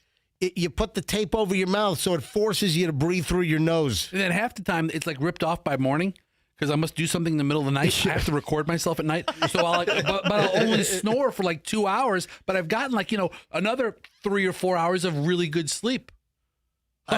Michelle, go to your Amazon app. I want to know what's in your Amazon shopping cart right now. What's in your cart? I want to know. I have a bunch of saved for later. That's what I do. But that's what the cart's for. Yeah, exactly. Right. What's in your wallet? What's in your? I want to know what is in my wife's Amazon cart. How many items are in there, by the way? How many? In my shopping cart? Yeah, in your Amazon cart, how many Oh, items? there's only 3 in the cart. What are they? What are they? I have a book, Japanese stories for language learners. Just in Okay. case we go to Japan, I'll have to order that. All right. And then I have 2 pen boxes that I want to get because I'm not sure which one I want. Pen boxes. I mean, boxes of pens, right? But they're 2 different. They're the same pen, but they're in different styles. I want to make sure I get the right one. So they're there. Is that the one you won't let me use? Yes, it's the one I won't let you use. Is that the one you're holding up to MJTV right now? Yes. Yeah, let me see this thing. No, because you take. You know what you do? You're not a pen with a cap user because you never put the cap back on. And this is a bleeder, so once you put it down somewhere, it's just going to bleed right into stuff. We got a bleeder. We got a bleeder. We got a bleeder. All right, so. But after that, then I have. Didn't someone zip their penis in a zipper and then. Wasn't that wasn't that from Something About Mary? Yes. We got a bleeder, right? As they rush him to the. Yeah. All right, so, Michelle, what is the pen? Reveal the pen brand and the pen that you will not let me. If she catches me in the house, she yanks the pen out of my hand and declares, "You can't use that pen." Because you've ruined sheets and furniture by putting pens down that need caps, and so I don't want you to use So what the is pen. this pen that you won't let me use? It's just a Uniball Micro Deluxe pen. A Uniball. Uniball Micro Deluxe pen that I barred from using in my own house. With the exception of pens, I don't want to deal with anything involving the word Uniball. Sounds like you had an accident. Yeah, right. Sounds like something happened at work. But then after that, You work in some kind of industrial plant. You lost a ball. I was a dually. Uniball. I'm a uni. I'm a Uniball. Yeah. Michelle. yeah. So then I have. What else? So you have Sorry. pens. You have this Learn Japanese book. That's in my cart, but in my save for later, I have a security bit drill set because I've got to open up that iron that I bought at the thrift store. I have a security bit set. Well, I talked to you about this, and you didn't say you Hold, did. hold, hold. You're talking about the special little bits Yeah. where you have to have the little star-shaped thing? Uh-huh. Yeah. I have those. So Where? it's just in her save for later. I have security bits. Oh, well. Okay. Then I found this really great thing. All of my equipment in my home theater rack. Oh. Those are put in with security bits. I've got all the security Yeah, bits. Okay, All right. okay. Don't So then buy I that. found- I've got it. You got MJ Bay Yeah. right here. You don't need eBay for that. Then I found this great device. It popped up in my feed where it's a bag clip that creates a spout. And you use a lot of bag food in the pantry. All Right. your cereals, all your hot cereals, and I don't know, whatever else. So it's like a clip, and then it has a little spout on the end, so you can just like pour it out. It's like a cereal wiener. Yeah. Okay. Yeah. Yeah. I thought he would like that. But MJ, listen, the fact is that people have this addiction to just thinking they're buying something, but they really don't want it by the time it comes to their doorstep. I mean, I think this Korean It's a Korean site it's is onto It's something. a website and app, and it's like a dopamine deal. Dude, I bet you Because it's the dopamine, it's the thrill Yeah. of going on and shopping and then buying, and it's a fake website and app where you can go shop online and you select it, you buy it, but you never really get it, and you're not really paying for it. I think it's brilliant. Listen, you know what? This sounds like It scratches an itch. This sounds like if you need to do this, you need to go seek some kind of professional help. No, Oh, really? I love spending money. I just don't like right. getting sold stuff. That's what it is. I bet you, dude, if we took calls on it, we'd have people with over 100 things in their shopping cart for Amazon or these checkout sites. Absolutely. Yeah, I mean, it's just It's or kinda- save for later. How many things Yeah. do you save for later that you never get back to? Right. So, Like sometimes things like this thing with the spout, I was like, oh, and then I thought maybe I better ask you about it first. What is this thing that I'm not following what It's this a contraption. thing It's like a chip clip. yeah, it's a chip. So it clips the bag, and then Oh. it has a spout on the Oh, end, so I you can gotcha. just pour. Oh, Instead of having to stick your instead of sticking your dirty hand in there with your measuring cup or spoon, you pour it out. Pour It's it more out. sanitary or hygienic, and Oh, so like for my Bob's Red Mill Yeah. oat bran, yeah, exactly. I See, would use that. I was thinking of you. Gotcha. Big steaming right. bowl of oat bran. Ugh. Andrew had a call on hold, and I guess they hung up. What did the caller want? She was behind a purple truck with a picture of you on the back staring at her. Yeah, it's the Oh. two college brothers moving in storage truck. Yeah, my face is on a bunch of the two college brothers moving in storage trucks. Yes. Yeah, so a lady, I guess, was driving, and she's driving behind my face, and she called in, but she didn't hold on. Anyway, I'm sorry if I startled you while you were driving. I hope she didn't. I wonder if anyone has been freaked out, and what if they called two college? Yes, I was nearly in a car wreck. I was staring this really weird looking dude on the back of the truck. Yeah, almost had an accident. You call two college brothers. You're like, what's that weird Monchichi mascot you have? You're calling me a Monchichi doll? It's like a human Monchichi. What are you saying? Human Monchichi. I'm not completely wrong. Look it up, people. A couple of things regarding the Taylor Swift wedding that's coming up. Did the mayor of New York confirm that Taylor Swift's wedding is going to be at Madison Square Garden, or at least in New York City? See, Michelle, you thought maybe the Madison Square Garden thing was a ruse, that maybe it was going to be at that hillside place in Newport, Rhode Island or whatever, where that was floated some time ago with this big up. We're less than a month away. We're like, Yeah. We're like 3 weeks away from the alleged Taylor Swift wedding to Travis Kelce. Right. And we haven't set up the wedding registry yet. I don't think we're going to. Why not? That sounded like so much fun.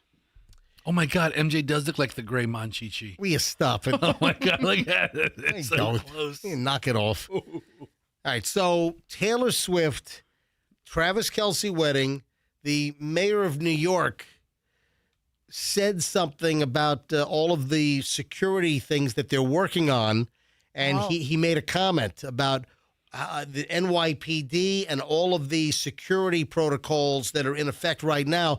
And the mayor of New York said, yep, we had all the security for obviously the Knicks celebration. We've got the upcoming Knicks championship parade. That's on There's Thursday. Going to be huge security for that. Then he said, the World Cup.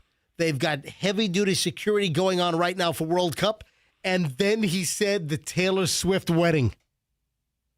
So did he say it like kind of like jokey, tongue-in-cheek last I don't thing, know. slip it in there? I thought the same thing. I don't know if that was like a red herring that he tossed in there, or if, hey, Andrew, can you see if you can find that audio? See if you can find Mandavi. There's no V.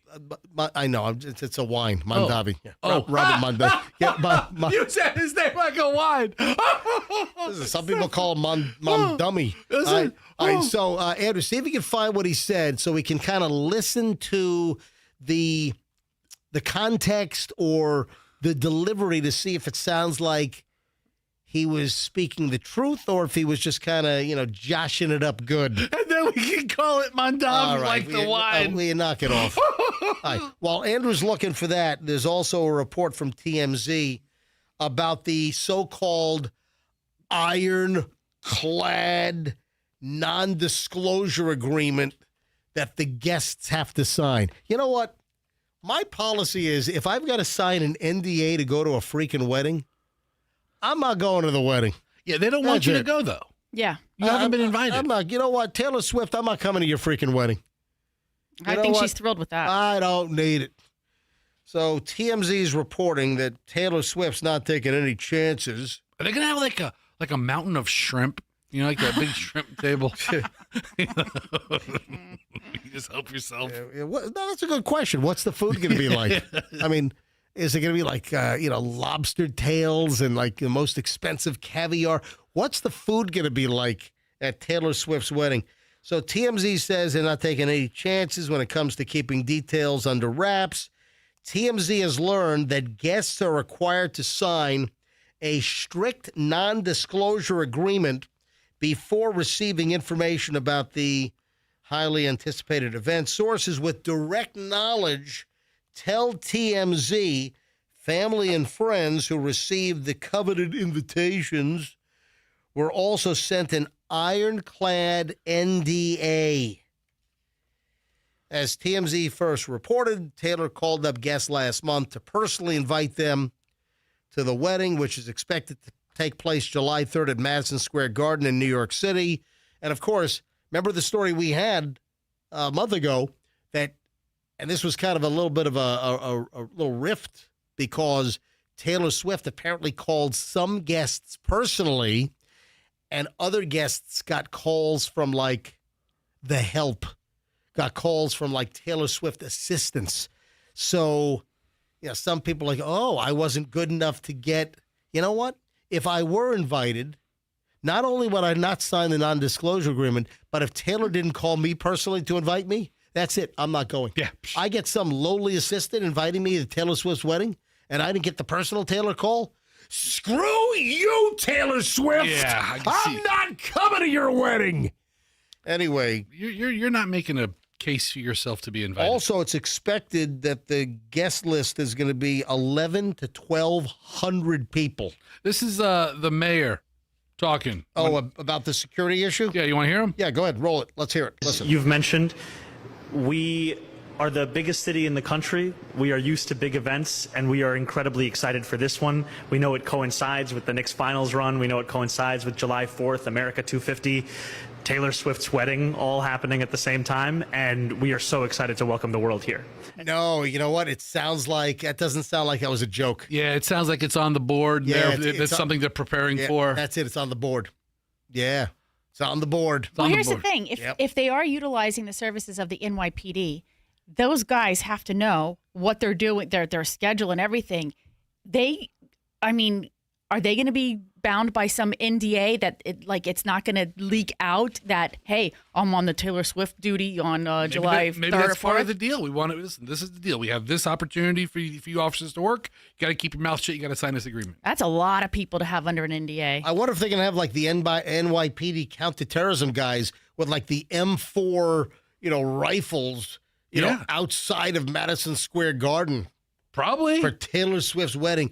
if that's going to be where it actually is. I wouldn't be surprised if this were presidential level security outside and around the arena. Absolutely. Remember a couple of days ago we talked about Taylor Swift's Knicks chair that she sat in during, what was that game? What game No, it was was at the Cavaliers. It was the Cavaliers. Yeah. I thought we talked about the I'm Cleveland sorry. Yeah, it playoff. was right. Yes. It was, you're right. It was the Cleveland Cavaliers thing. So it was the run up to the championship. We talked about this last week, that some company was auctioning off celebrity seats that celebrities sat in during these games. All right, so here's the deal. Taylor Swift's seat, she sat in it during one of the finals, or what do you call it? The semifinal? Playoffs, yeah. So Taylor Swift's seat that she sat in during one of the playoffs games. Remember last week we were saying that the current auction price for the seat that she sat in, to buy the freaking chair, it was $6,000. And we wondered how high it was going to go. And I even, made kind of a sick joke that, I'm sure there's some sickos out there that want to buy, Taylor Swift chair and, sniff it, Yeah. Not for $6,000. Well, guess what? 600. Give me a call. Well, no, this does say finals. So maybe this is an update. Let me share this. This is from the New York Times.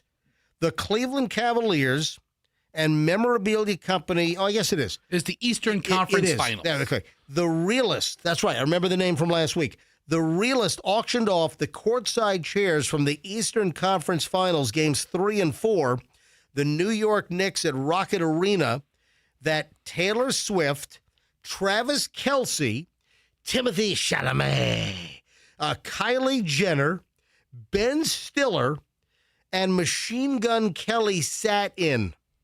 So those were all the Eastern Conference Finals game. And all those celebrities. Would you like to know how much each chair finally sold for and what price tag that celebrity butt that sat in that chair added to the value? You ready? Yeah. So out of Taylor Swift, Kylie Jenner, Travis Kelce, Timothy Chalamet, Ben Stiller, and Machine Gun Kelly. Taylor's had to have been the most expensive, It right? was. Okay. So last week, the auction was at $6,000, and we thought that was low. We did? What do you think Taylor Swift's chair finally sold for? I mean, if it was $6,000 last week, we thought it was low. Like $24,000? Dude, I have no idea. You are so freaking over. I have no idea. If it was $6,000 last week and we thought that was low, Yeah. what's an unlow number? The thing sold for $7,000. So we think that's low too, right? Yes. Okay. I mean, dude, you thought $30,000. well, you said 6 was low. If you said 6 is too low, how high are you going to guess? I think I was in the ballpark. $7,000 is what Taylor Swift's chair sold for. Sounds like $6,000 was about the right price. And the prices go down for here. Oh. Who do you think, out of that name of celebrities, what do you think the second place amount was for the celebrity chair that their butt sat in during the Eastern Conference Finals games 3 and 4? Who do you think, of that list, who do you think had the second place highest amount? The only other female? And that would be? Kylie Jenner. That's right. That is correct. I mean, I'm not dying to buy a dude's seat. So no, if no offense. If a Taylor Swift chair went for $7,000 and her butt was in that chair, how much did Kylie Jenner's chair go for? I mean, I'm a fan, so I don't know, 3,000. 3,000 for Longbottom's chair. Dude, once again. What? I mean, why not? Taylor goes for 7. I mean, these are. You're over. Okay. You're making a big deal out of me being over on relatively small numbers in the course of human events. Her chair went for $1,505. Okay, that almost feels like a deal. Your guess was twice as much as that. Guess whose chair was second? Kylie Jenner. It was. No, I'm sorry, third. Oh, third. I'm sorry. Travis Kelce's chair. Really? Oh, Travis Kelce. Travis Kelce's chair went for $1,405. Then it's got to be Hollywood legend Ben Stiller, right? No, one of the funniest men. No, Timothy Chalamet's chair. Oh, really? Was fourth place.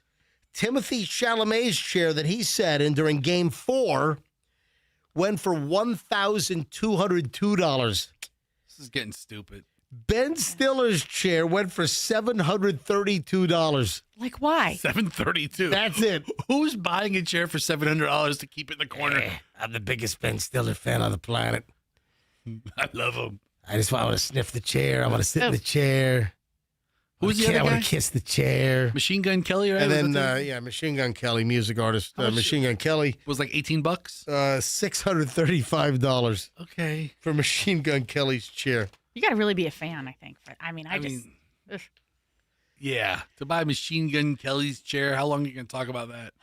But Taylor Swift's chair sounds like it was a deal. Hey, yeah. People are still asking about movie night at MJ's house. What's Do you that? remember I floated this idea? Michelle, hey, look at Michelle's face. Michelle has What are you thinking? You had an awful sourpuss face on when I just mentioned that. Hey, Michelle, refresh. You don't remember? I don't remember this, hold really. On. Hold on. Is it where you said you do? Fessy, you don't remember that I mentioned I floated the idea where you like of MJ movie night, where you were playing hosts to people and you invited them over to watch your movie? Yeah, I floated the idea. What if I did an MJ movie night, and occasionally I invited some listeners of the show over to the house, and we could, MJ movie night. We watch a little movie in my little home theater. Okay. So I floated the idea. Michelle immediately, I think on the way home, she's like, what the hell are you thinking? We're not having listeners over to the house. With respect to all listeners, and this goes both ways, I think, Listen, there are plenty of listeners. I mean, listen, the bulk of our listeners are fine people that would be fine at my house. I don't think they're gonna. I don't think they're gonna steal things like pocket things. You want to do a trial run? I'll call Phil from Arcadia. I'll call Jeff from Parrish. I'll call TJ. I'll call Evan from Orlando.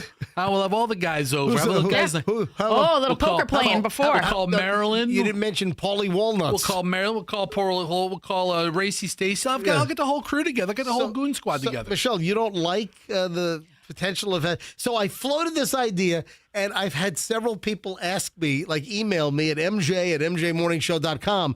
I could call Kayreen. She could come on down, right? Seriously, people are emailing me, hey, when are you going to start MJ's movie night? Hold on. I'll call Brett Green. Brett Green, you're invited. Wait, Paulie Walnuts is on hold. He's on hold. Hang on a minute. See. Hey, Paulie Walnuts, what can we do for you? MJ. Yeah. I want to come to your house for new movie night to watch The Godfather. How's that? Great. It's fantastic, Paulie. Thank you. Godfather. Hey, listen, yeah. I'll bet you 10-1 that she's not getting married in the garden. Really? You don't think that Taylor Swift is really getting married in the garden?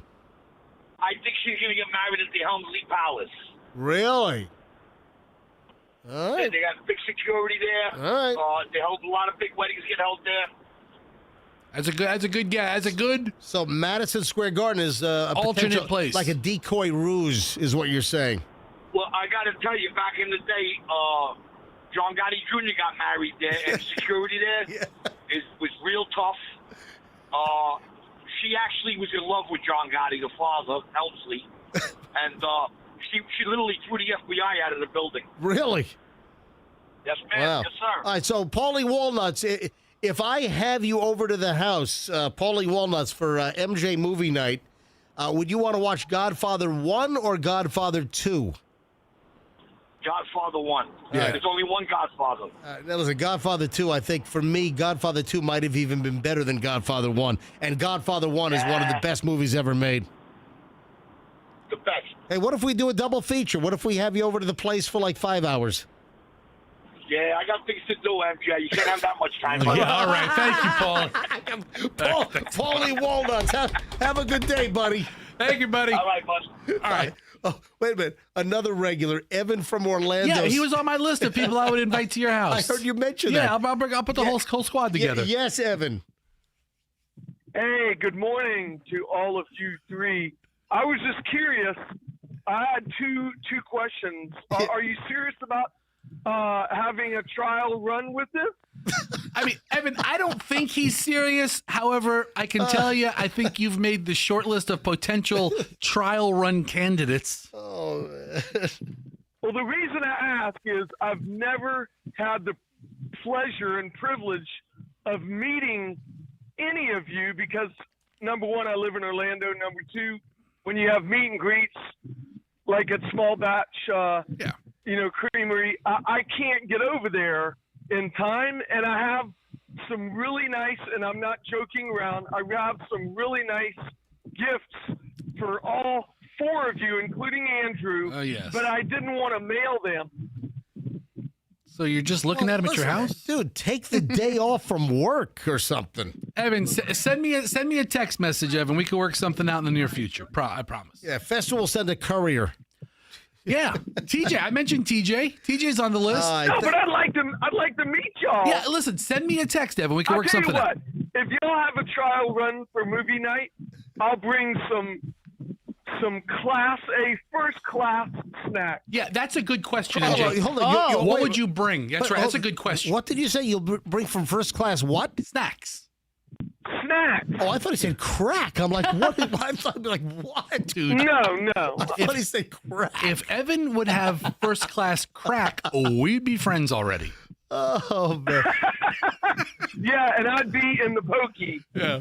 All right, Evan. You're on the anyway, list. Okay. Have a good morning. Who? TJ. TJ from Hudson. Didn't you mention he's on the list too? All right, TJ and Hudson. Hi, you're on the MJ Morning Show.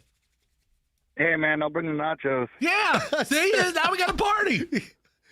I'll have Evan, TJ, and Paulie Walnuts over for the trial run. Let's not forget Jeff and Parrish and Phil in Arcadia. Movie night at MJ's house. No. All right. Do we get to do votes on the movie?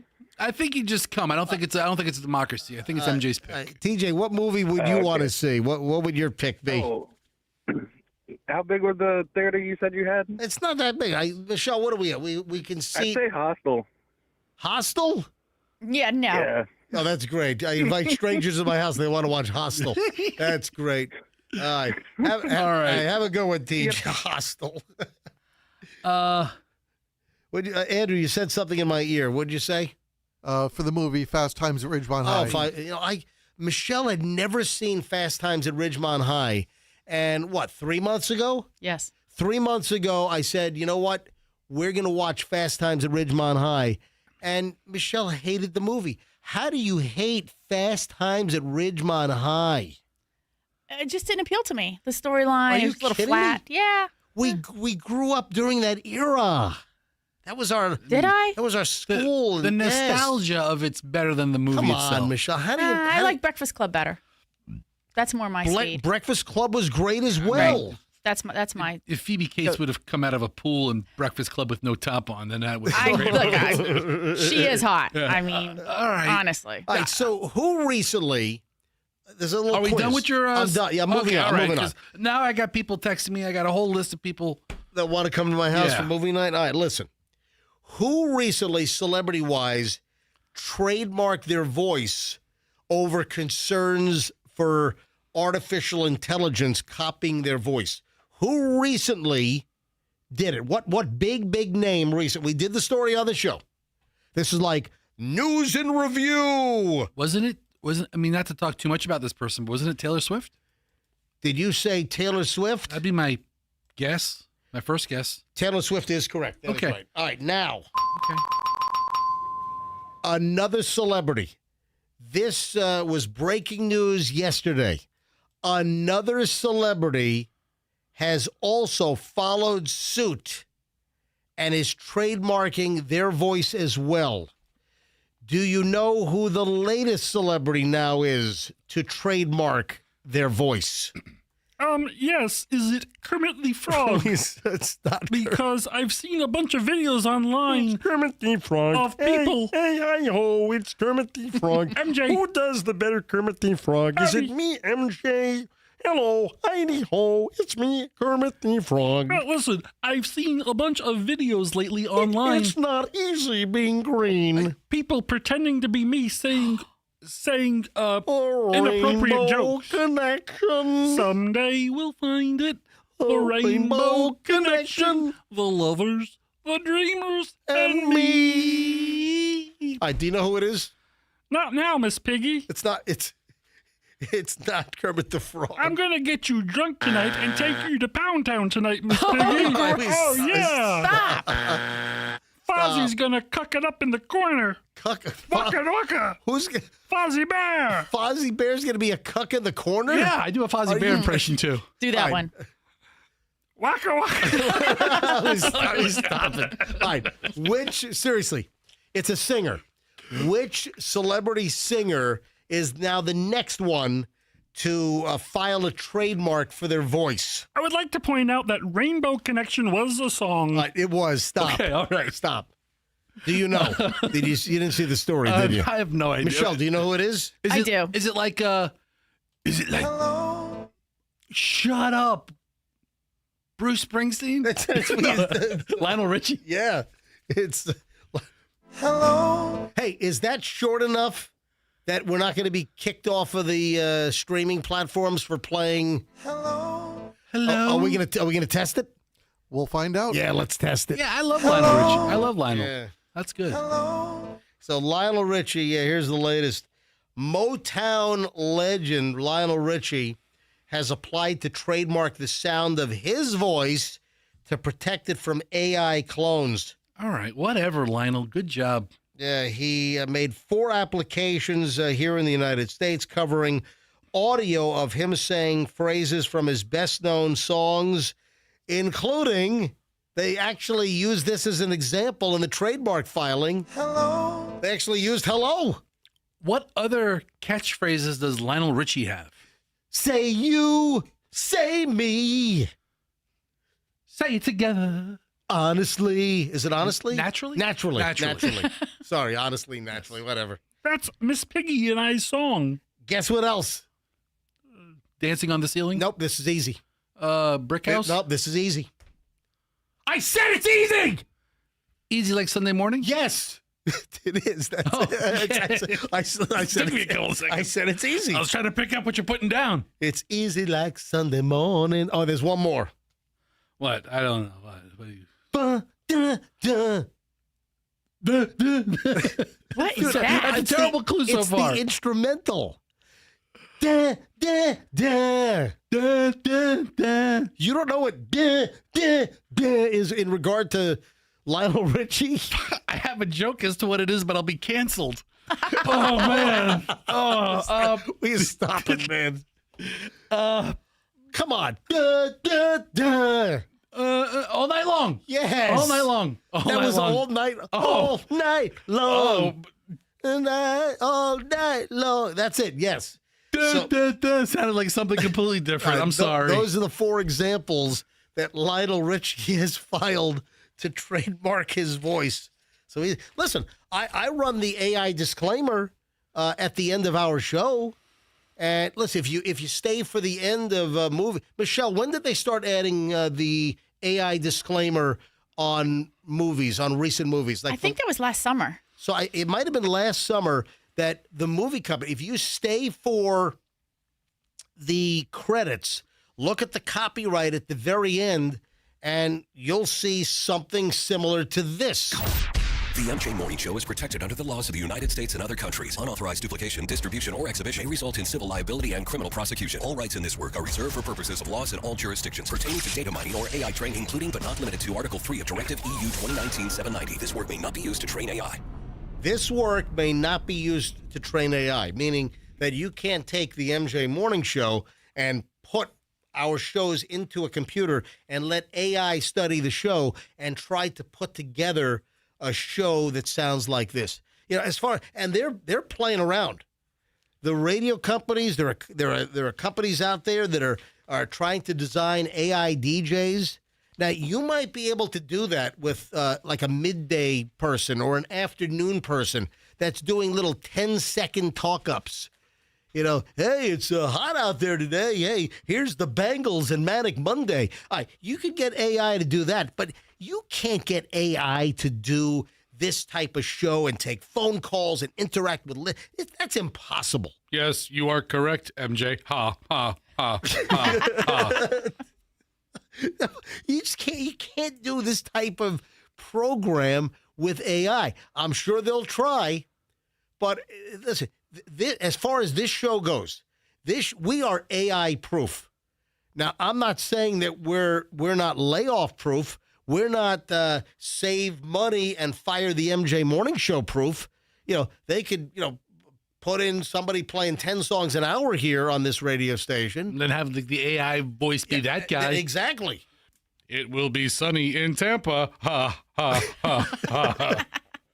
Partly cloudy today. Here's Lionel Richie dancing on the ceiling. I got a couple of viral food items. What the hell is going on with pickle? It's like pickle is becoming like the pumpkin spice of the summer? Fall. Yeah. Everything. I'm sorry. Yeah, of summer, exactly. So pumpkin spice is like what?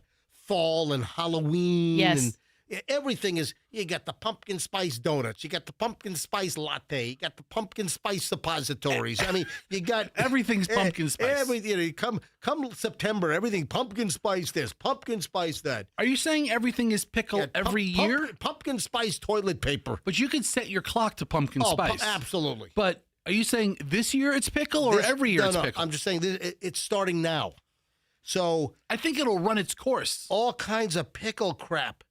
So pickle cocktails, pickle ice pops, pickle potato chips. For whatever reason, pickle flavor is like taking over, and everyone's introducing. For some reason, the pickle flavor is popular. I like pickles. I love a good. I like a great dill pickle that has a really good, sour bite to it. I don't like sweet pickles. I want a sour, really good vinegary dill pickle. Why are you complaining then? Because I don't want that in other items. I don't want a pickle pop? I don't want pickle cupcakes. So I don't want pickle chip cookies. Best, do you like pickles? I do like pickles. Pickle pop? You know what? I heard. Yeah. And I heard. And I've tried. I'm not avid. I'm less than avid. I'm an occasional sipper of pickle juice. Really? Yeah. You just go to the refrigerator, crack the jar, and you take a little sip out? Yep. Give it a little. Yep. For like a dill. How often? Not. Once a month? Maybe. Maybe wow. that might be it. Honestly, it's like a once a month thing to where a little bit goes a long way, and you have this tart, tangy, pickly flavor in your mouth. But I've done that before, and I heard it relieves cramps. Oh my God. So if anybody's suffering from cramps, pickle juice is the way to go. Seriously? I'm going to start calling you Cramps. Listen, I'll start. Instead of Fester. I'll start showing you what cramps. It's MJ Cramps and Michelle here on the MJ Morning Show. I'll show you my cramp. Not Gramps, Cramps. Oh, I'm cramp. But I like the vinegary flavor, like Michelle. But do you ever go sip the pickle juice like he does? You know what? I'll tell you what I do sip, or I do get spoonfuls of. I'm going to tell you right now, I'm going to give you a Costco gem. I don't know if Sam's and BJ's has this, or maybe they have a version. I'm a Costco member. So, and Michelle, technically, you just never want to go to Costco with me. Right. Why is that? Oh, because you like it so much, and And she hates shopping, and she hates crowds, and she barely likes you. So there's a couple of things. I'm really not a shopper. Let me give you a Costco gem. The Costco 4-bean salad. And it comes in like a 24-ounce jar, like a spaghetti sauce jar. And it's got 4 beans, and it's in a vinegar-type sauce. Like a brine? Like a pickly juice kind of thing. Okay. And it's great, and it's healthy. When you scan it with the Yuka app, it's like a 90 out of 100 or so. I mean, it's like a high score. I mean, it's healthy for you. Hot tip, folks, Costco, the 4-bean salad, and it comes with like a red bean, You know, like a red bean. Yeah, a kidney bean. Thank you. It's a red kidney bean. It's a garbanzo bean. Yeah, I got a joke. I got a joke. Then it's, Yeah? Then it's got garbanzo beans. Then it's got a green bean, and then it's got like the white kind of wax bean. It's a 4-bean salad, and it comes in that kind of vinegary juice, and it's delicious, man. Fantastic. What's the garbanzo bean joke? I said it before. Oh no, it's please. not a very tasteful joke about the difference between garbanzo beans and chickpeas. Oh, I forgot. Yeah. What is it? I've never had a garbanzo bean on me before. That's the difference between garbanzo beans and chickpeas. Thank you, Fester. It's a great joke. That's a great joke. I mean, it's offensive enough to piss people off. It's funny enough for make people laugh uncomfortably. I mean, it's really appropriate in any setting. You know, Any setting? Any setting. Your 4th grade, son's class. Church picnics. You know, Pastor, you know the difference between garbanzo beans and chickpeas. Oh, no, my son. Oh, I'm so glad you asked. I never had a pastor garbanzo bean on me before. Yeah, so you can make the joke. You can customize the joke. It's actually the greatest joke ever. The pickle flavor is taking over, and there's one other big summer deal, which I don't. Oh, hang on a minute. Speaking of MJ regulars, Phil in Arcadia. Well, he's late to the game. Yeah, Phil, go ahead. Actually, I wasn't going to say about going to your house, though I would. I went to Walmart the other day, and Bush's Baked Beans has a dill pickle flavor. Dill pickle flavored baked beans now? You know what, Phil? Yeah, I went to. They got some like summer 3-pack or something that's sold out on their website, but in that's a pickle flavored. Apple pie and rocket pop. Those are the 3 flavors for the summer. Oh wow, apple pie and rocket pop. So and dill pickle. And dill pickle. A couple of months ago, like leading up to summer, online I saw, and I follow a bunch of people who have like cooking Instagrams or TikTok handles, and the Grillo Pickles came out with like a homemade dip that you had to make. You can make dips with the Grillo Pickles, and everybody's, they're fawning over how great it is. I mean, you never see these online cooks say, "Okay, this tastes like crap." You don't see that, right? But I first saw the pickle dip online, and then suddenly, boom, the pickle explosion of all the different things being pickle. Oh, like the flavor of at least summer this year. All right, Dill Phil, thanks for calling in. All right, talk to you later. All right, thanks. See you, Phil. One last item. This is also apparently really trendy.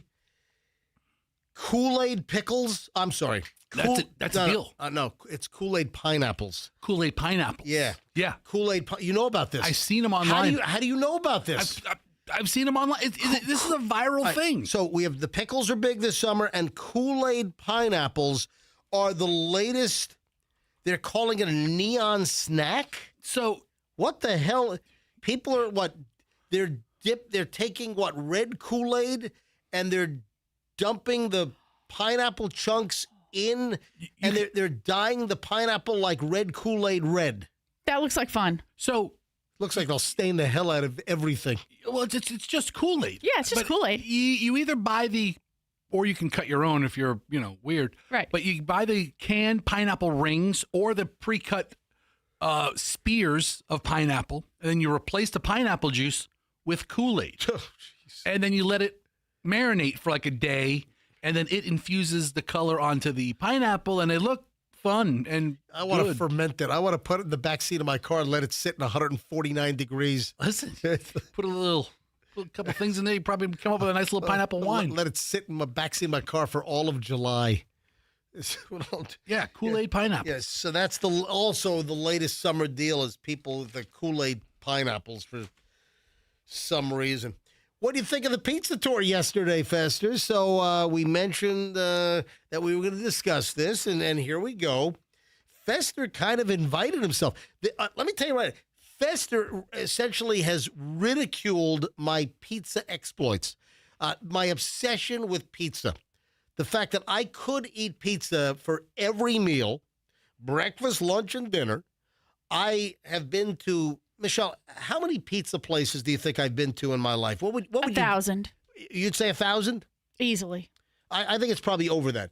I mean, I have a list that's out of control for the best pizza places in Manhattan, in Bronx, Brooklyn, Queens, Staten Island, New Jersey, Connecticut, Long Island, Westchester, and all other cities that I've been to. I've got a list, obviously, for the Tampa Bay area for all of my favorite pizza spots. New Haven, Connecticut. West Haven, Connecticut. Zupardi's, obviously. I have a list. San Francisco. Tony's is unbelievable. Out in Phoenix, you got a very, we get it. I have my list of pizza shops. You're the pizza premier putz. Yeah. So you make fun of me. You call me the pizza putz. I do. And guess who invites his way along on yesterday's pizza deal? So let me explain. So this guy's well known nationally. A guy by the name of Vitangelo Recchia. He goes Vito Vitangelo, and he owns Bella Napoli, which is down in Punta Gorda. And then there's another guy, very well known, making a lot of waves in Florida pizza, and he's doing an amazing pizza down in Fort Myers, and his name is Uncle Rico. So Vito, by the way, has won like best pizzaiolo champion for a couple of years. He's won like championships, like world championships. And, he's got both he, Vitangelo, and Uncle Rico, they came up from Southwest Florida yesterday because they said, hey, MJ, we want you to take us to some of your, spots that you like. And obviously we had 4 picked out. We ended up going to 3. And, they wanted me to take them to some places. I said, all right, let's make this easy. Let's make it. And geographically, it turns out that 3 really good spots are very close to each other. Yeah, and it all worked out really well. Exactly. So for the 3, and they brought a video crew with them, and then your buddy was there. Yeah.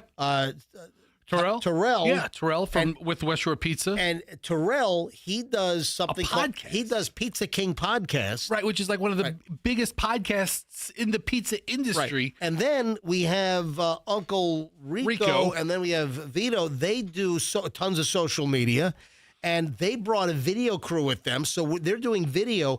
So these are the 3 places we made it to yesterday. We made it to Pizza Box. That was our first stop. First of all, they loved all of the locations. All the locations were great in their own way. Yes. So all different pizzas, all different types of pizza. So the first spot was Pizza Box, and they loved it. Adam and his wife, they own Pizza Box on Central Ave in St. Pete.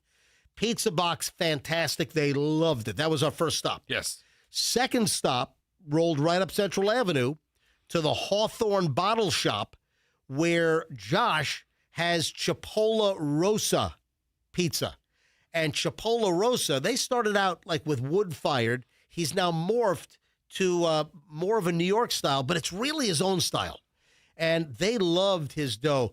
They called his dough more focaccia-like. And the doughs, they loved the dough as well at Cipolla Rosa. And his pizza truck is right in front of Hawthorne Bottle Shop. Then the third stop was the newest, and it's Monte, M-O-N-T-E, Monte wood-fired Italian pizza in Kenneth City on 54th. And that's owned by Giacomo. Yeah. And Giacomo is, like 8 years out of Italy. He, moved to the United States, and he does a wood-fired pizza. Loved he kept rolling out pizzas, man. Pizza after pizza. Yeah, it was like it was like a nonstop conveyor belt. He's bringing everything out, and they liked all 3 places. And unbelievably, Fester, who makes fun of me, calls me the pizza putz. Fester invited himself onto the tour yesterday. Fester picked me up in my house at 1:30 to be at Pizza Box. First stop at 2 p.m. What possessed you to go? I'm happy you did. We had a great time. I enjoyed being in your company, not only during the morning show, but at other times as well. I have to admit, I have no earthly idea what compelled me to self-invite myself to this. You did. It was so funny how you did it yesterday. You wiggled yourself in and invited yourself on the pizza crawl. Literally, Fester, it's the last thing I would think that you would want to do, but you heard us talking about it on the way out the door, and so you were like, what is this you're doing? And he said, oh, I just got these guys coming up to go try some pizza. And you were like, I'll come along. It was on the air. It was on the air. We were talking about it, and I think my joke I was going to make was, MJ's talking about this big day of him in Wild Pizza eating, and I'm like, oh, I must have missed my invitation. Yeah. And I was going to let it go there, and then he's like, why don't you come along? And I'm like, why don't I? And I'm thinking, oh, crap, now I got to spend the afternoon with MJ too.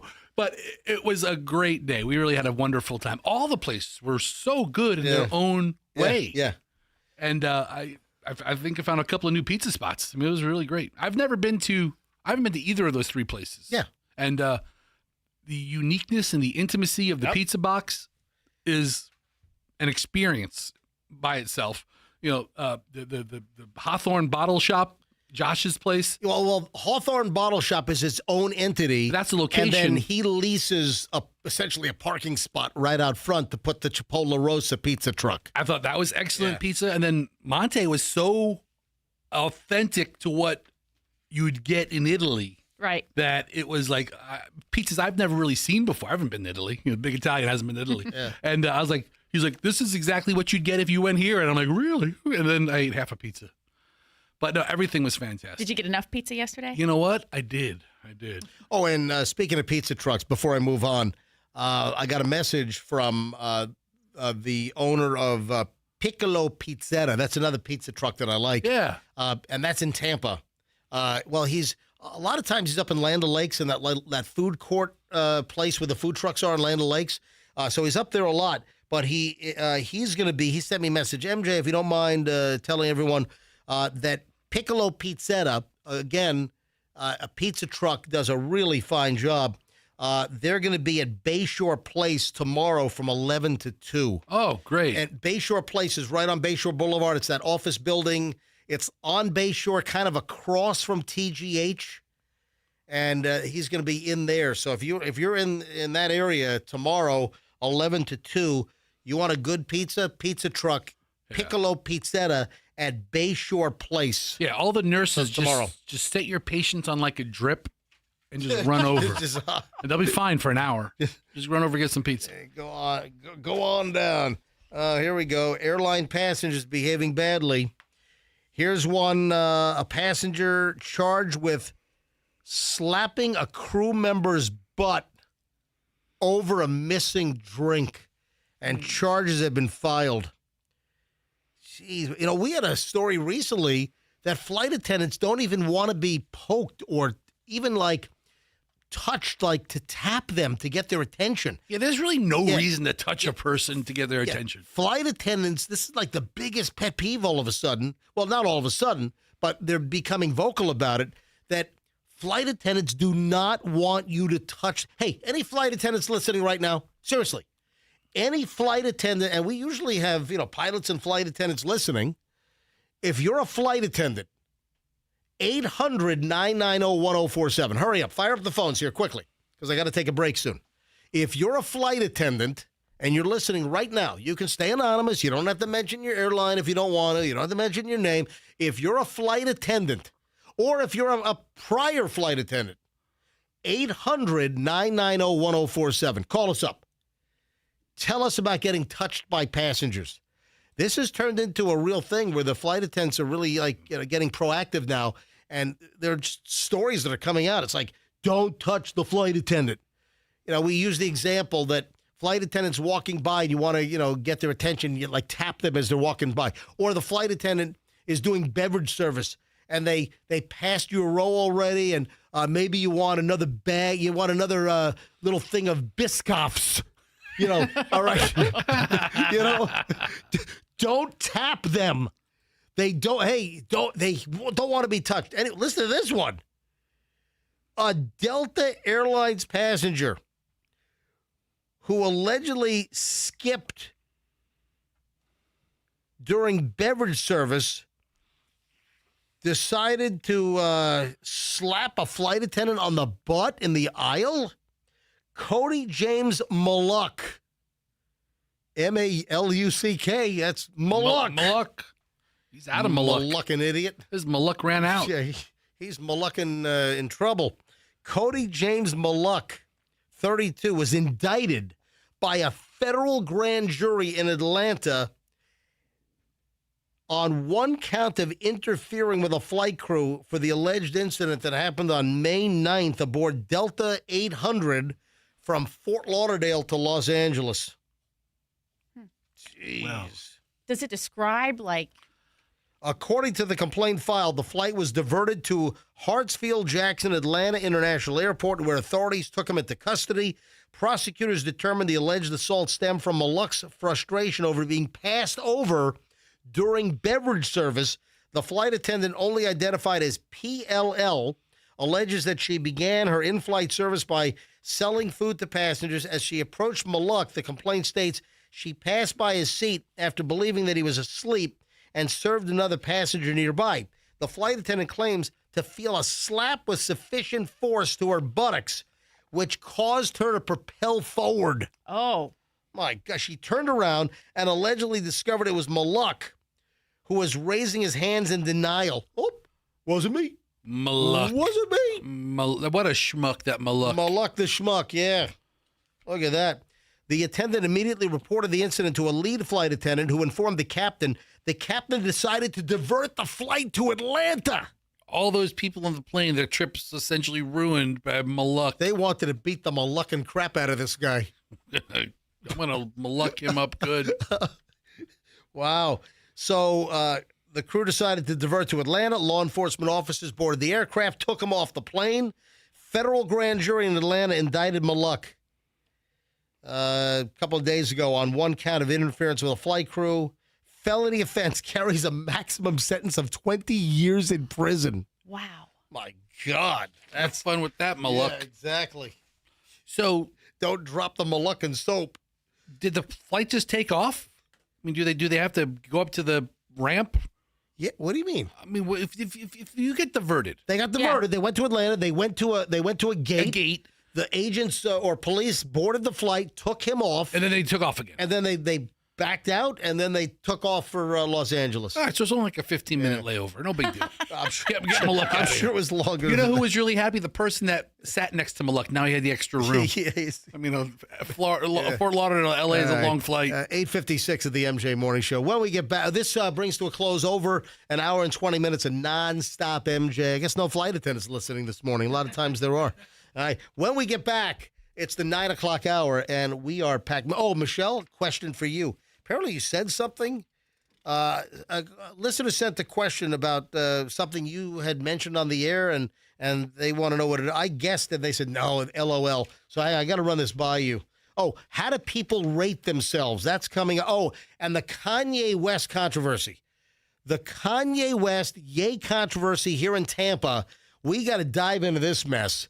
And it's all next here on the MJ Morning Show on Q105, 104.7 FM. Please stand by.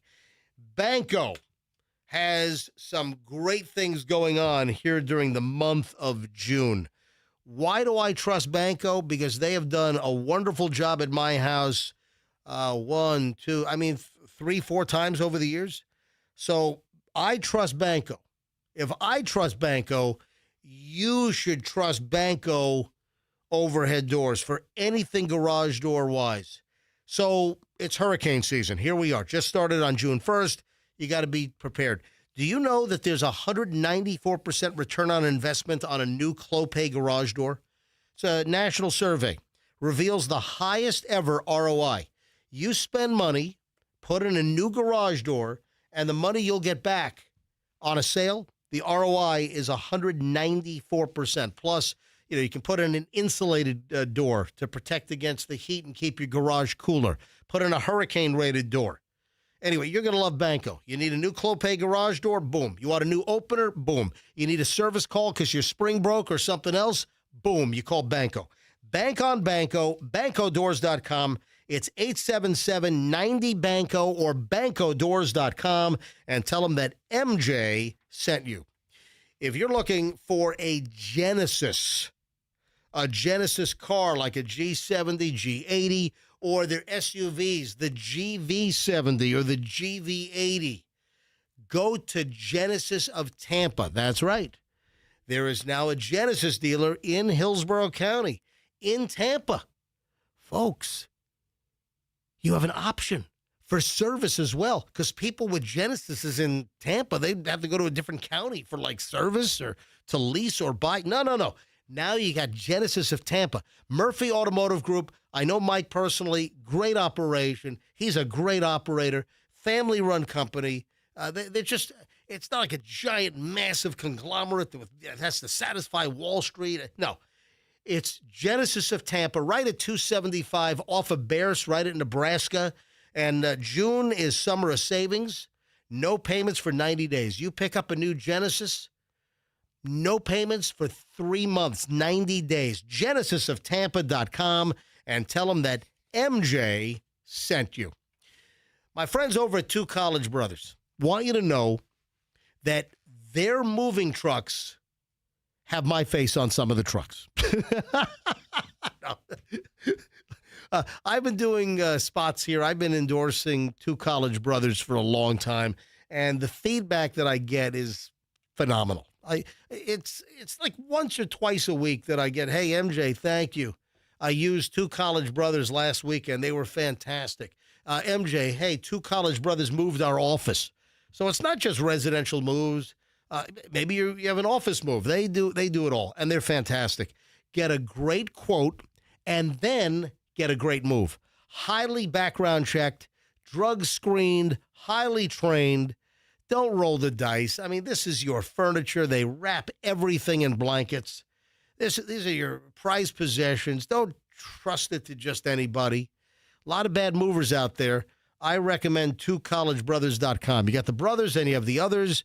You got to have the brothers. Two College Brothers. Don't confuse it. twocollegebrothers.com. Mention me, MJ. Get free moving boxes. That's twocollegebrothers.com. The smartest move you'll ever make.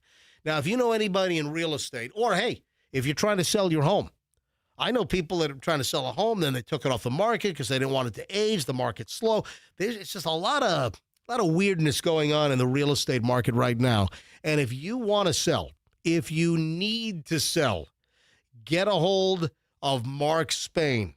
You've heard the commercials on this morning show. You've seen the commercials on TV. Mark Spain Real Estate. Get a guaranteed all-cash offer on your home. Tough times out there. Some people are just, not getting any traffic. Maybe your home's sitting on the market and, you've been twiddling your thumbs for, 6 months. Try something different. Get a hold of Mark Spain. Get a guaranteed all-cash offer on your home and sell it today. Go to markspain.com. Quit putzing around, folks, and get the home sold. markspain.com. You'll get a guaranteed all-cash offer right away. Go to markspain.com and start packing and tell them MJ sent you. All right, 9:02, running a little late.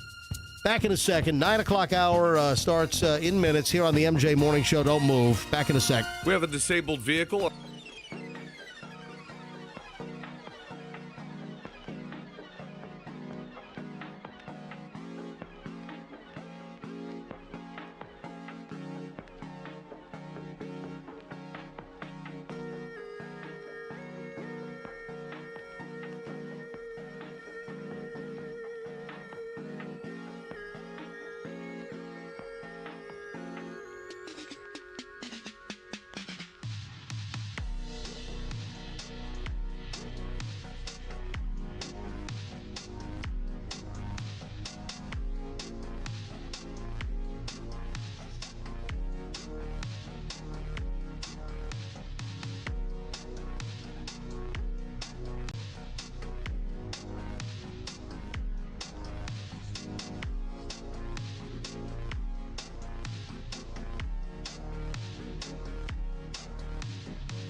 forcing me to mention the latest national day today. Oh, what's today? National Fudge Day. What's so funny about that, Meech? I always think the word fudge sounds funny. It sounds delicious. Fudge, we've got friends named Fudge. We do. So you find their name funny? I think they do too. It's a funny last name. Yeah, it's a fun last name too. I mean, we know the Fudges. Mm-hmm. You know what? And they're Packers fans, which is 100% true. Oh, that's 100% true. The Fudge. I totally forgot about that. You don't remember that? I remember. Yes. Remember. Yes. Remember the. We all know how this joke ends. Yes. But also, they really are Packers fans. Like they have season tickets. They're from Wisconsin. Yes. They're from Wisconsin. They have They live in Florida, but they have season tickets to the Packers. Yeah. And their last name is Fudge, and they love the Packers. And in fact, remember Julian played flag football? Yes. And we know what the name of the team was. We got it. It was. We know. Because yes. the father was the team was the coach. Right. Mm-hmm. So Mr. Fudge was the coach, and then he named the team the Packers, and it was the Fudge. Yes, we know. Go we get team. it. Exactly. 5 times Go later. Team. All right. It's always a good joke. But it's true. We get it. It's 100% true. Nobody thinks you're lying. All right, so today's National Fudge Day that Yes. Michelle's cramming down my throat. Well, I thought you were going to talk about it with your Milton Fudge Cow. Yeah, well, ice cream. that's good. So you know what? Go to small. Oh, I've got the prize to give away in a little bit. Right. Yeah. So for Small Batch Creamery, sometime this hour, I'm going to give away a 6-pack of pints and a $50 gift card. This is roughly, I think it's up to $125 value. So a 6-pack of pints and a $50 gift card to Small Batch Creamery. And that'll happen sometime this hour. We're doing it all this week as a lead up to Father's Day. And and they have that special Father's Day s'mores flavor. Oh yeah, yeah. Which I heard about that. Which That's uses Milton Fudge Cow ice cream as a base. Yeah, it uses the Milton Fudge Cow. Then there's a ribbon of marshmallow. Marshmallow, in it. yeah. Then, fluff is in there and graham crackers and. Yeah, it's a special Father's Day flavor. Limited time, so you want to head to Small Batch Creamery and get that. But it's National Fudge Day, and it'd be a great day to stop in and try the most delectable, richest chocolate ice cream you've ever had. It's my recipe at Small Batch Creamery in St. Pete on 4th, and it's Milton Fudge Cow, clearly based on Milton Fludge Cow. Obviously. Thank you. I'm looking up fudge recipes. Yep. And I found a 3-ingredient no-fail fudge recipe. Ooh. It's just condensed milk, chips, and a little bit of butter. You have fun with that. I will. You have fun with that later today in Fester's kitchen. I will. Make some fudge with the kids. Yep. And then you can pack it up for me. Pack it up. Bring it in. Let me taste it tomorrow. Bring little logs. Yeah. You can have your kids putting it in a box, the little fudge packers. That's right. Putting it in the little box for me to If my try kids tomorrow. knew you were going to get it, instead of giving you little squares, Hadley would make you little turds. You have them eat this. Michelle, you got a sick, twisted sense of humor. What? I don't do a lot of foreign stories, as you know, because there's just enough crap that happens here. The woman on the mobility scooter that drove into the bike race in Germany. Why are you laughing at this? Oh my gosh. It is like, you think it's set up. You literally watch it. I had to watch it so many times because I kept thinking, this is definitely AI. This is definitely AI. Because you couldn't position her movement any better. Have you seen the video? No, but I'm pulling it up right now. Dude. Fester. This is like movie funny. This could be in a movie. Exactly.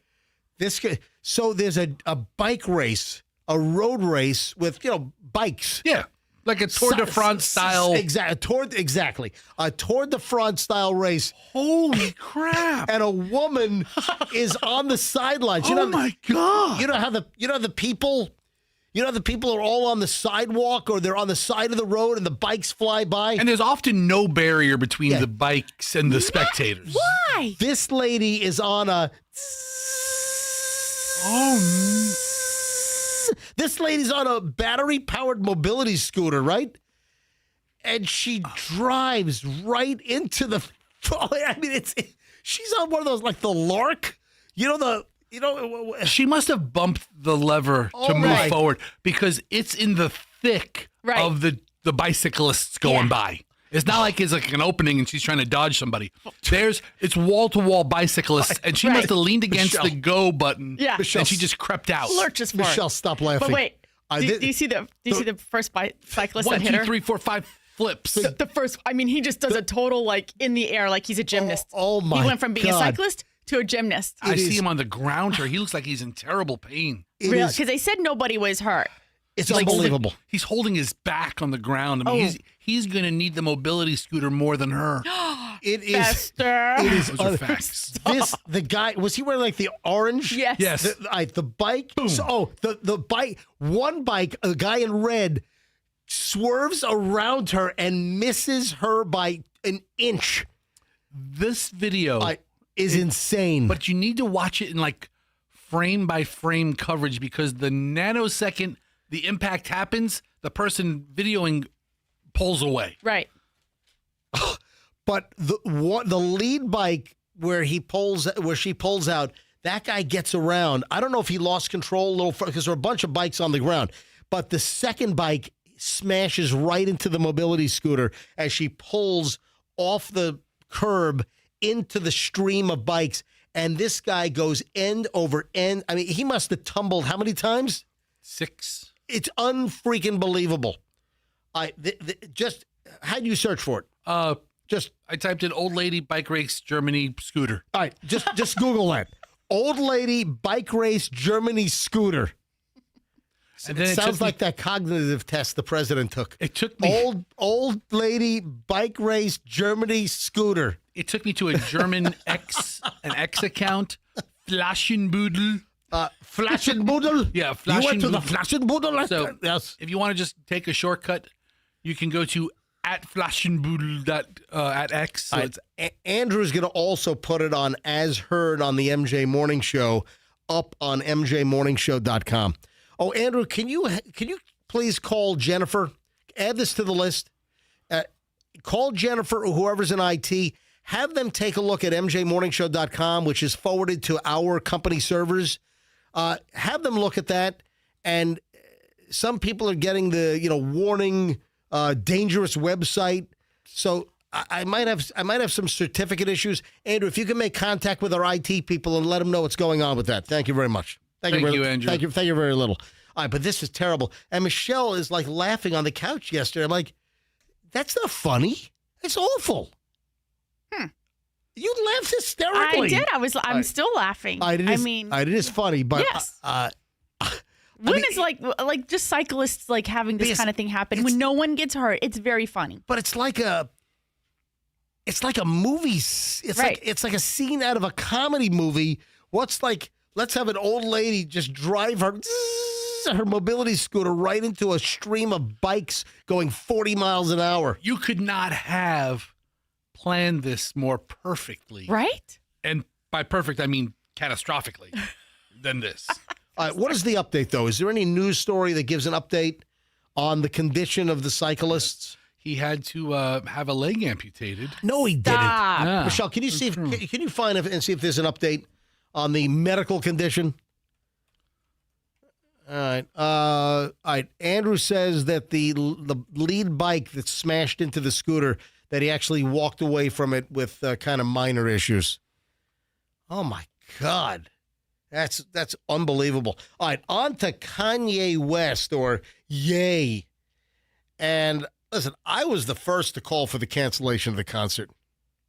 Nobody else called for the cancellation first. You were the first. I was number one. Yep. I was the lead cancellation barker for Kanye West. And I'm sorry. My kids were like, yeah, they want to go to Kanye. First of all, is Julian just jazzing me on the? He doesn't really want to go, does he? No, I think, Dude, I'll tell you right now, while you were, with your pizza buddies, and Julie and I kind of sat back a little bit, he was looking up Ticketmaster prices. Get out of here. As we were hanging out. And he's like, "Oh, I could buy one for $75." And I'm like, "Sounds like a great investment, punk." So I told him. Call him a punk. You did? Your kid called him a punk. That's, sometimes he is a punk. There's a, MJ, I know you have all of this, not anger, but you have, I know you have these deep feelings about Kanye and what he stood for and what he professed. And he's an ass. But there is a lot of energy for these two concerts. They're gonna be sellouts. They're gonna be big events, and I think there's a whole mob of people who are looking forward to this. Yeah, obviously. I mean, we have. Well, I'm not. You're not going. You're not the target audience. He doesn't care. I don't want my kids. I don't want our money. They're adults. They're adults. They have their own money. No, they don't have their own money. Yes, they do. Where do they get their own money? Birthday money. Yeah. Okay. All birthday money. I don't Christmas money. Listen. All that money Chloe's making on WikiFeet. We knock it off, you sicko perv. You could never do that. I'm pervster. Knock it off. I'm not saying I know about it. All right, whatever. I heard. All right, so I don't approve. I don't want any of my kids, giving Kanye a dime. I mean, Kanye West, who said things like, I see good things about Hitler also. And this guy that invented highways, invented the very microphone that I use as a musician. You can't say out loud that this person ever did anything good, and I'm done with that. I'm done with the classifications. Every human being has something of value that they brought to the table, especially Hitler. How about that one? And listen, that's some of the mild stuff. Hang on, I meant to pull this. What did Kanye say about Hitler? Yes, it's a live radio show. Yeah, listen, that's the way it goes. But listen, he's had like 3 years of really being down with what the guy stood for. Denying the Holocaust. In the same interview that I just played that audio from, he disputed the historical facts of the Holocaust and claimed the Nazis didn't kill 6 million Jews. Identifying as a Nazi, he said, "I love Nazis. I'm a Nazi." My kids are not going to give Kanye West one freaking dime. And now things are heating up. For instance, here's Florida Senator, U.S. Senator Rick Scott. Rick. For Jews, this has to be a scary time. What are you saying? Rick. Why Because I met him once, and everybody's like, "Hello, Governor. Hello, Governor." And he came to me, and I'm like, "Rick." I know you did not. Yeah, and he gave me like this. He's like, who the bleep are you type look? But like, because he was a governor then, right? Yeah. And he's walking down the line, and everybody's shaking the governor's hand. And they're like, "Oh, nice to meet you, Governor. And regardless of who the governor is, the governor deserves respect. Right. Oh, nice to meet you, Governor. And he comes to me, and I You shake go, his "Rick." And I'm like, "Rick." And he's like, "What?" And then he just leaves befuddled, and like a staffer just like pushed him along. Oh my Yeah, it gosh. was really weird. Really weird. Where was this? He was at a restaurant in Tampa, and he's coming through. He's like, "Oh, I'm the governor." Senator Rick Scott on Kanye. For Jews, this has to be a scary time. I mean, you see all this anti-Semitism, and then you see somebody like Kanye West. So, hey, I mean, there shouldn't be a concert. It's pretty simple. More from Rick Scott on Kanye West. It's inconceivable that we actually have to have an event like this to ask people that are elected and appointed to actually do the right thing. Here's Senator Ashley Moody. They hid behind free speech and contractual obligations. The citizens of Tampa Bay, the taxpayers of Tampa Bay, deserve so much better. Not 20 years ago, not 10 years ago. Last year, West says, "I love Hitler. I am a Nazi." Ugh. Last year, he promoted an album which featured songs like, reportedly, Heil Hitler and Gas Chambers. Unbelievable. So Rick Scott, Ashley Moody, Charlie Crist. Former Governor Charlie Crist. Governor, representative, running for mayor of St. Petersburg. Yeah, now he's running for St. Pete mayor. Charlie Crist spoke out yesterday against the Kanye concert. And listen, I think it should be canceled. I would support that. And, you got the Tampa Sports Authority. They put out a statement. The Tampa Sports Authority evaluates, approves, and... yeah. I don't know. They're going to make the money on it. Yeah, anyway. That's what's going to happen. They're making money on They're it. going to make the money. The community's going to make money. I mean, I don't know. I don't necessarily support. If somebody wants to say something that I disagree with, then I don't show up. Right. But here's the response here's the actual response from the Tampa Sports Authority. They said, we condemn anti-Semitism from any source. However, we also respect free speech, rights guaranteed under the U.S. Constitution, even when we disagree with that speech. In addition, no taxpayer money is being used for staging the Yay concerts. To suggest otherwise is false. I never thought that any taxpayer money was going to be used. And Fester, you early on in this controversy, you brought up the Glazers. I mean, the owners of the Bucks, a prominent Jewish family here in the Tampa Bay area. They can't be thrilled. Tampa Sports Authority's biggest customer is the Glazers. Yeah, right. Yeah. I mean, that's the biggest I would customer. agree with that. I mean, on the other side, MJ, I think there's going to be a tremendous economic impact to the area. I think people are going to come from around the Southeast to see these two concerts. Absolutely. And there's going to be hotel revenue. There's going to be restaurants. There's going to be... I don't want your dirty Nazi money, Fester. It's not Nazi money. It's money of young people who are excited for the music. They're separating the politics from the music. I'm like the Penguin in the Blues Brothers. I don't want your filthy money, your filthy stolen money. Wow. Well, I guess you're really up Schnitz Creek. Now! So, I don't know how. I think it's the right thing for the Senators to rant against it, and I think it's the right thing for the Sports Authority to let it happen. I would like to see a cancellation, and I just hope that nobody that I know is putting money into Kanye's sicko Hitler pocket. That's what I'm hoping. If you weren't chipping at your son so much, he'd already have tickets. Yeah. He'd already have them in his hand. You know what? I think he might get tickets for you, too. Michelle, stop tweaking me. It'll be a family event. Stop tweaking me. What day is the concert? All right, so listen. Let me calendar it. No, I'm moving along. All right, next. Next. So Valentino hits me up on direct message on Insta. That's the guy's name? Well, it's Valentino. Okay. Valentino's profile picture is of a dog, so I don't know. Okay. Valentino wrote me a note on Saturday, and I saw it the other day.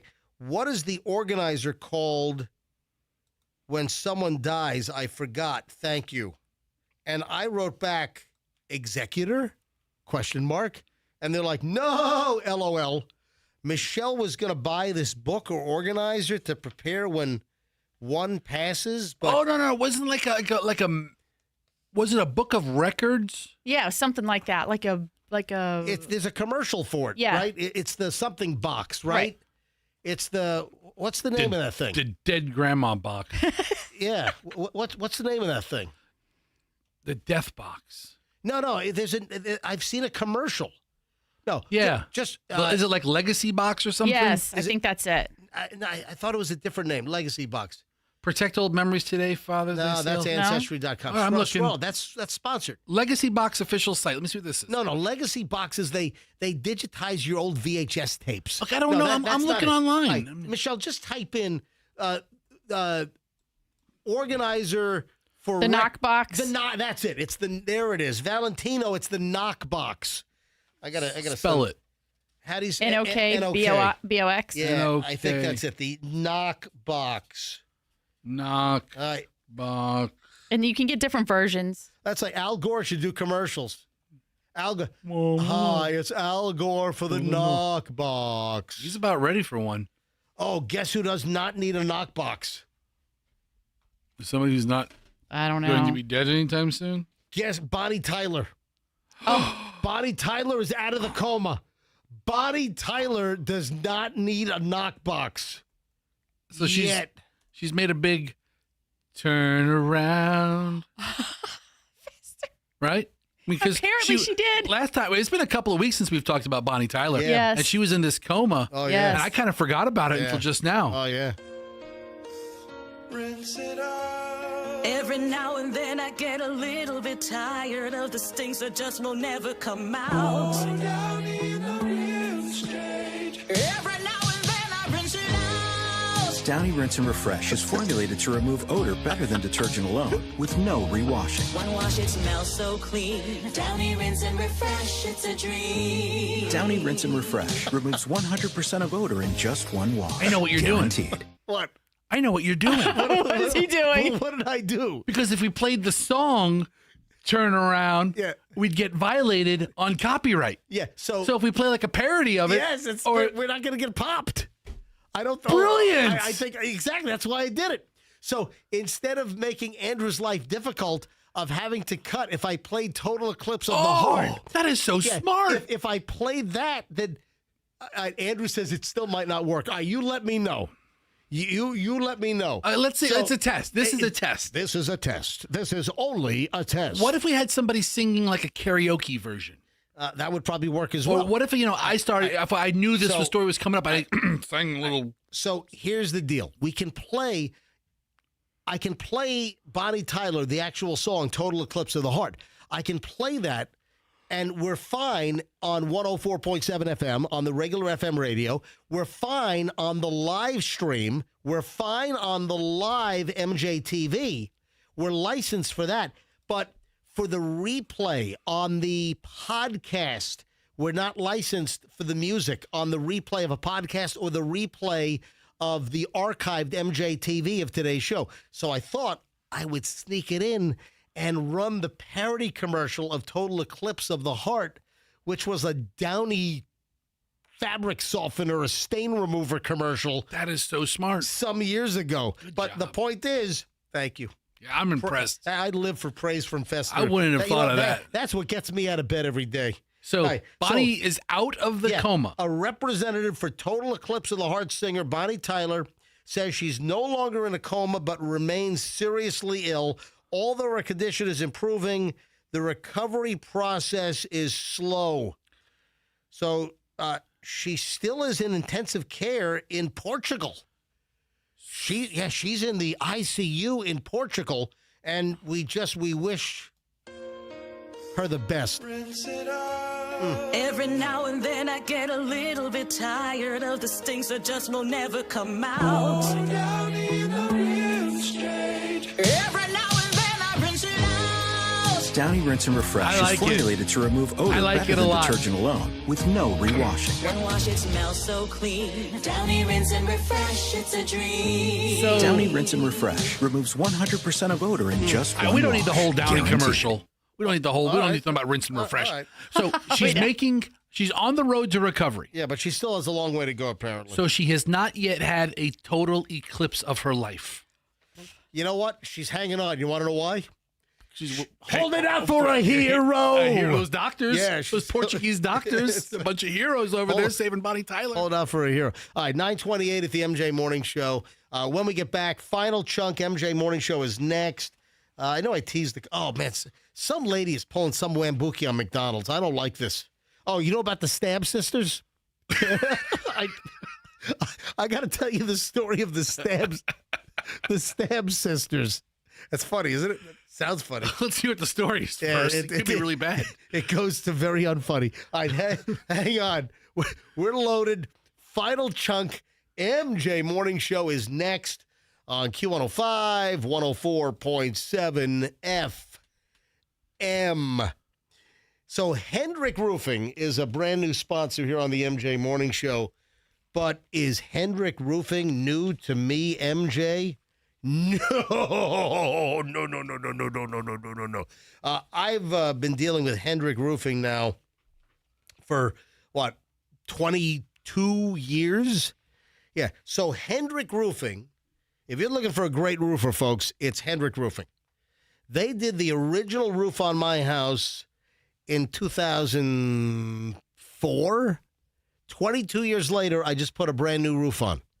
Just the technology is just so much better. But instead of the old paper with the tar applied on top and then my clay tile on top, now they use this amazing peel and stick rubber membrane stuff. So I've got one layer of something called MTS, then another layer of TU+, and it is like watertight, man. And then my new Spanish clay tile went on top.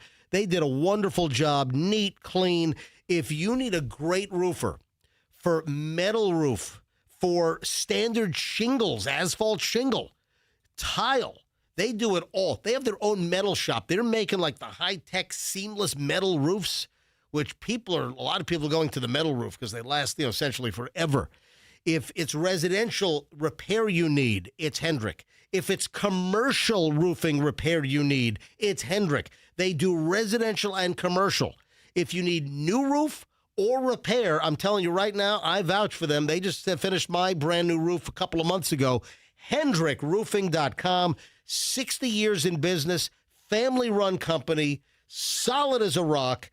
HendrickRoofing.com, 727-531-1025, 727-531-1025, HendrickRoofing.com online. And, the rainy season is going to hit us hard. And when it does, you want Hendrick Roofing if you have any leaks or any repair needs. And, of course, tell them that MJ sent you. Kova Dental, Kova. That is the new dental operation by Dr. Childers. Dr. Childers, this is another, amazing sponsor of the MJ Morning Show that we have a long history with. Our history with Dr. Childers goes back also about, 20-something years, 20-plus years. He did all the old Mangled Mouth promotions with us and did unbelievable work changing lives and fixing smiles with people that had mangled mouths. He has now opened up COVID dental centers here in the Tampa Bay area. He's well known for decades in Sarasota and Bradenton, Dr. Childers, and now he's opened up Kova, K-O-V-A, Kova Dental Centers, and you got Kova in Bradenton. You've got Kova opened in Carrollwood in Tampa. You've got Kova now open in Plant City, coming soon to Newport Richey and St. Pete. Kova, K-O-V-A, KovaDental.com. That's Kova, K-O-V-A, KovaDental.com. If you're looking for an amazing dentist, Dr. Childers and his team at KovaDental.com, and please tell him that MJ sent you. Another company that I just used just last week is Air Rescue. Air Rescue just put in a brand new 4-ton Daikin unit in my house, and it is kicking out some beautiful cold air. Yeah, I had an old system that went out. One of my old 4-ton carrier units went out. Motherboard went. Outdoor unit was about 10 years old. I think I replaced that board in the past, though. I think it's already been replaced once. And I'm like, you know what? I'm going to cut my losses. And Air Rescue put in a brand new Daikin unit. There is an amazing offer going on right now with Air Rescue, formerly Plan B AC. Air Rescue is giving you $500 off on a new system. And then you have the MJ discount. That's another 10%. So if you need any air conditioning repair, anything, you want to get the system tune-up, which is on sale right now, you mentioned me, MJ, they'll give you 10% off your service call, 10% off your new air conditioning unit on top of the special in June, which is already $500 off, add another 10%. So get a hold of airrescue.com for repair, service call, or a new air conditioning system. $500 off this month. Mention me, MJ, 10% off, airrescue.com, and tell them that MJ sent you. Traffic's on, MJ Morning Show, final show. Let me try that again. MJ Morning Show, final chunk. Next. We have an accident on I-4 eastbound at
39 at the MJ Morning Show. If you're an astute MJ Morning Show listener, yeah, I'm running a few minutes late today, but hey, same amount of show, just a slight redistribution of time because I like to get back at about 9:30. Well, then get to it. I know. Well, listen, I'm just saying about the clock. I'm just saying if you're oh man, usually the show's already back here. I'm looking at my watch. Hey, it's the same amount of show. I just went longer in the last segment, so it just pushed everything a little forward. We got a problem. We do. We got a big freaking problem. What problem do we have? I need to try to get Ron DeCastro, our big scary Ron. I got to try to get him on the phone with his old stinky Philadelphia area code. What's he gonna do? Hang on, 610. What? I mean, is he gonna solve something for us, dude? Did you not know? Have you been to the men's room today? I haven't. Yeah, we got a problem.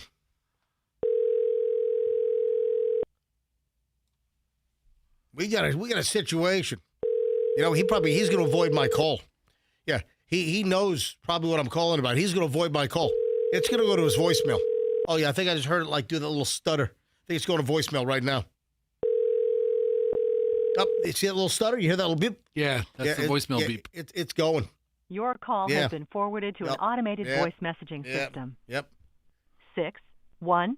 Should I play the whole phone number? No. I mean, I'll give it out. I don't care. It's not available. Oh. The mailbox is full and cannot accept any messages at this time. Goodbye. The old mailbox is full trick. Oh, so he's not picking up, and the old mailbox is full trick. So what's the problem in the bathroom? You share it with us. Oh, on phone with airline, we'll call you back. Okay, so he's busy. All right. That sounds serious. serious. Hang on. Come to studio. Urgent. I mean, he might be on the phone longer Hang on a than minute. that. Hang on. I'm going to do voice to text. Come to studio urgent. Let me finish this up. More important than any airline call you're making right now.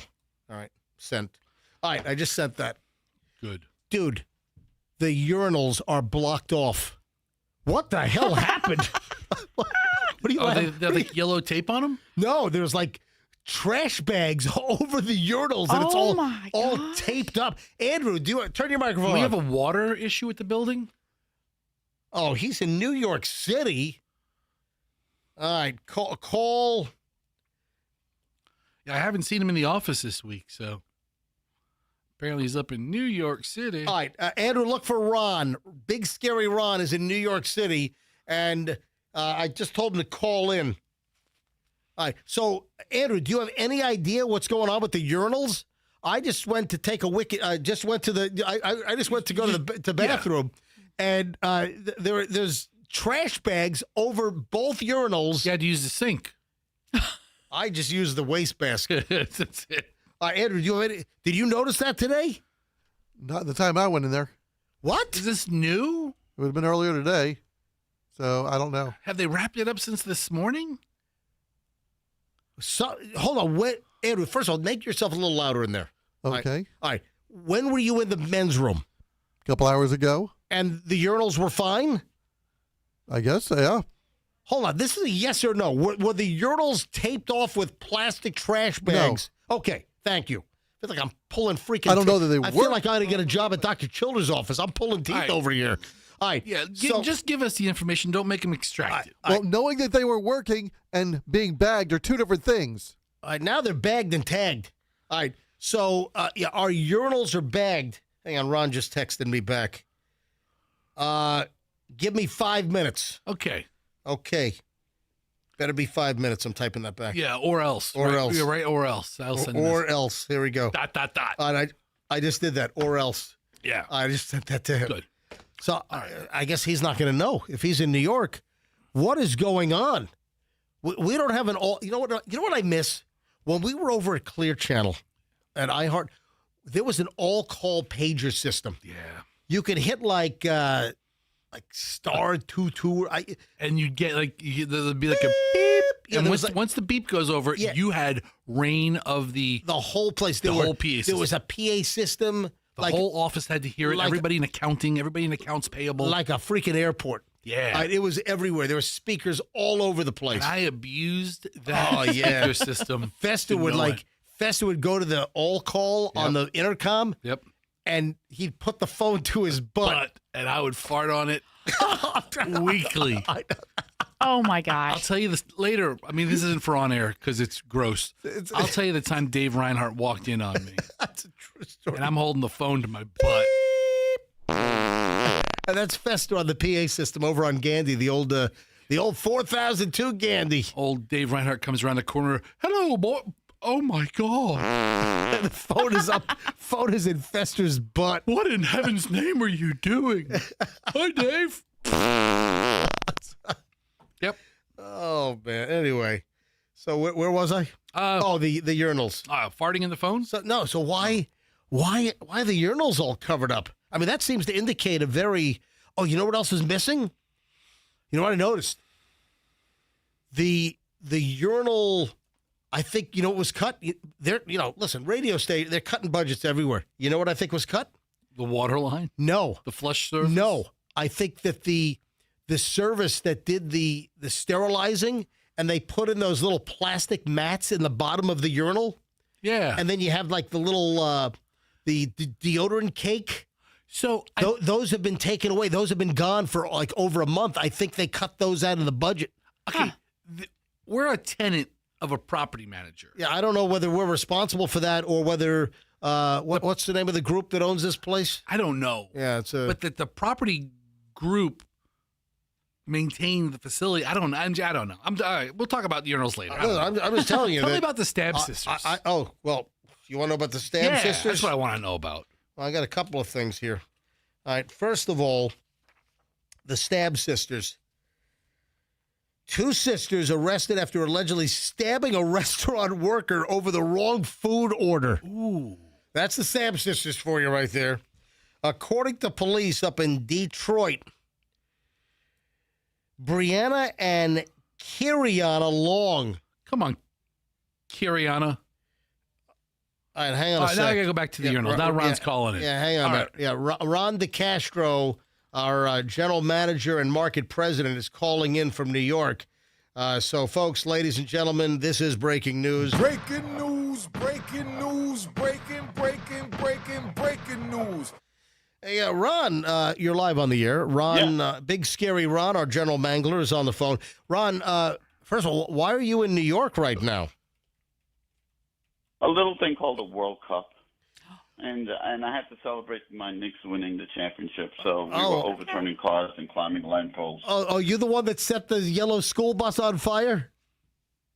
I cannot confirm or deny. I knew it. I always saw the back of your head, but I'm like, that looks like Ron's head. Yeah, I think it is. Yeah. So we got a problem here, Ron. Has anyone called you with the emergency news here at the radio complex? No, I have not had emergency news called. All right. How long you been in New York? Since Saturday morning. Oh, my God. All right. Well, here's the deal, Ron. I just discovered that the 2 urinals in the men's room have been bagged. There's trash bags completely covering the 2 urinals in the men's room, and we don't know why. Hello? Ron, what did you say? The urinals... Yep, you just broke up. Yeah, Ron, there are bags. There are trash bags over the urinals in the men's room. Oh, yeah. I did that before I left. No, they weren't. Apparently, Andrew says they weren't there 2 hours ago. Yeah, Ron. And this is fresh breaking news that something's wrong with the urinals. Both of the urinals are bagged. They're trash bags, and they're taped off. You can't use the urinals. Like, is there yellow tape around? Is it no, there's no scene of a crime? There's no crime scene tape. Or? No, it's just like there's trash bags that are over the urinals, and it's taped to the wall.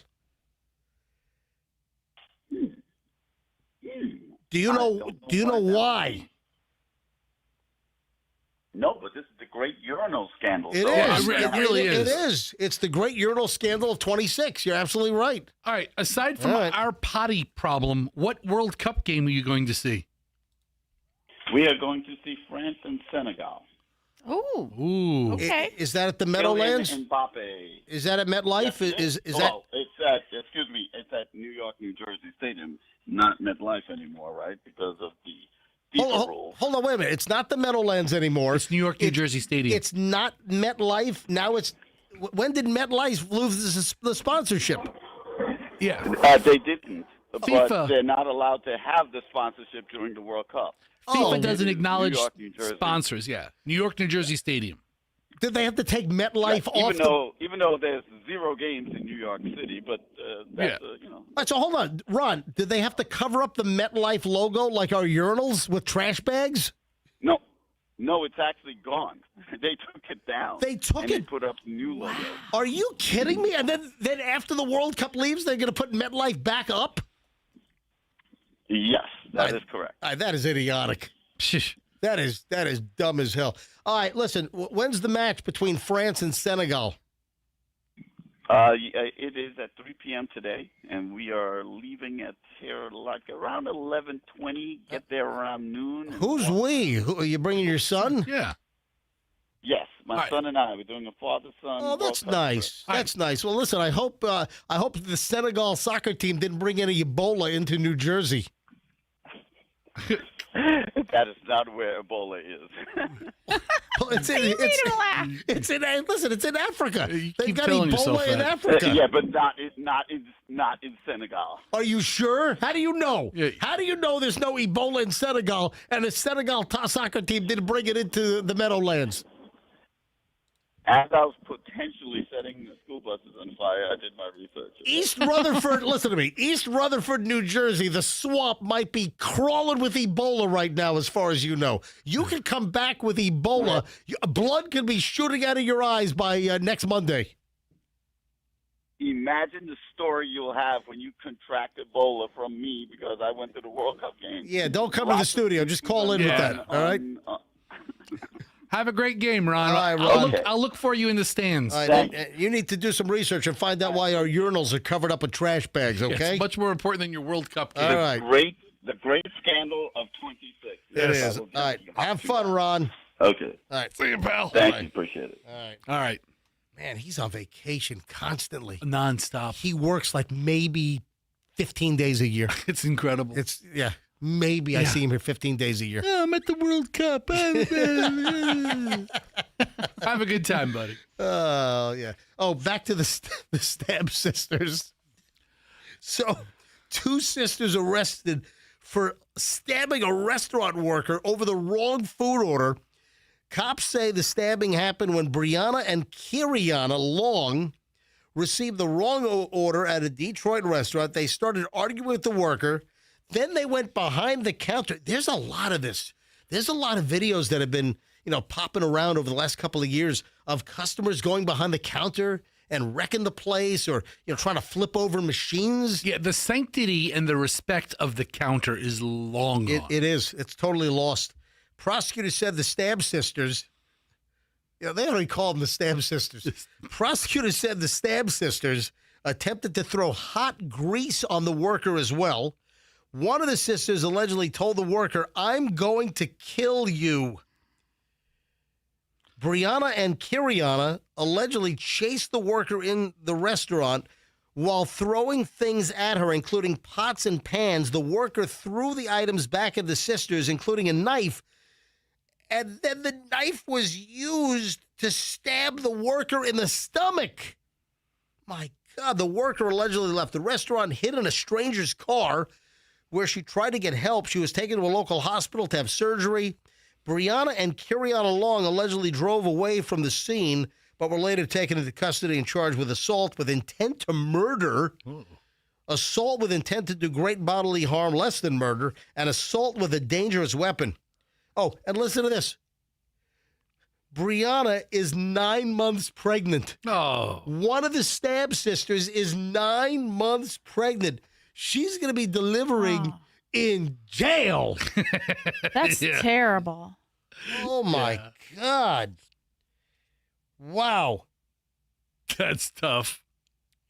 Oh, actually, she gave birth 4 days before the arraignment. Oh. So she's already given birth. Oh, my God. During the arraignment, Brianna Long's defense attorney said the worker told the sisters they don't give an F about the wrong food order. That's right. And threw things at the sisters first. Brianna Long told the judge that she was innocent and had a 4-day-old baby at home. The judge said that he was concerned that a wrong food order led to such an alleged violent assault. She was given a $25,000 cash bond, and her sister was given a $100,000 cash bond. I don't know if they made bond. Story doesn't say. Man, that's unfreaking believable. That's crazy. Yeah, that's a nutty story. All right, what else did I tease? Did I tease anything else, or did I think I might have? I got nothing. I don't have time. I got to go. We got to go, dude. Yeah, Florida AG is suing TikTok. You see We that? got time. We ain't got time for that. We ain't got time for that. Do the contest. Are you listening? I gotta go. All right, we got to give away the 6-pack of pints from Small Batch Creamery and the $50 gift card. All right, let's go right now. Caller 25, 800-990-1047. If you're caller 25, you'll get a 6-pack of amazing pints. So 6 pints plus a $50 gift card for Small Batch Creamery, your spot for Father's Day. So Small Batch Creamery right now, caller 25, 800-990-1047. Good luck, and we'll see you back here tomorrow. MJ Morning Show on Q105, and let's be careful out there.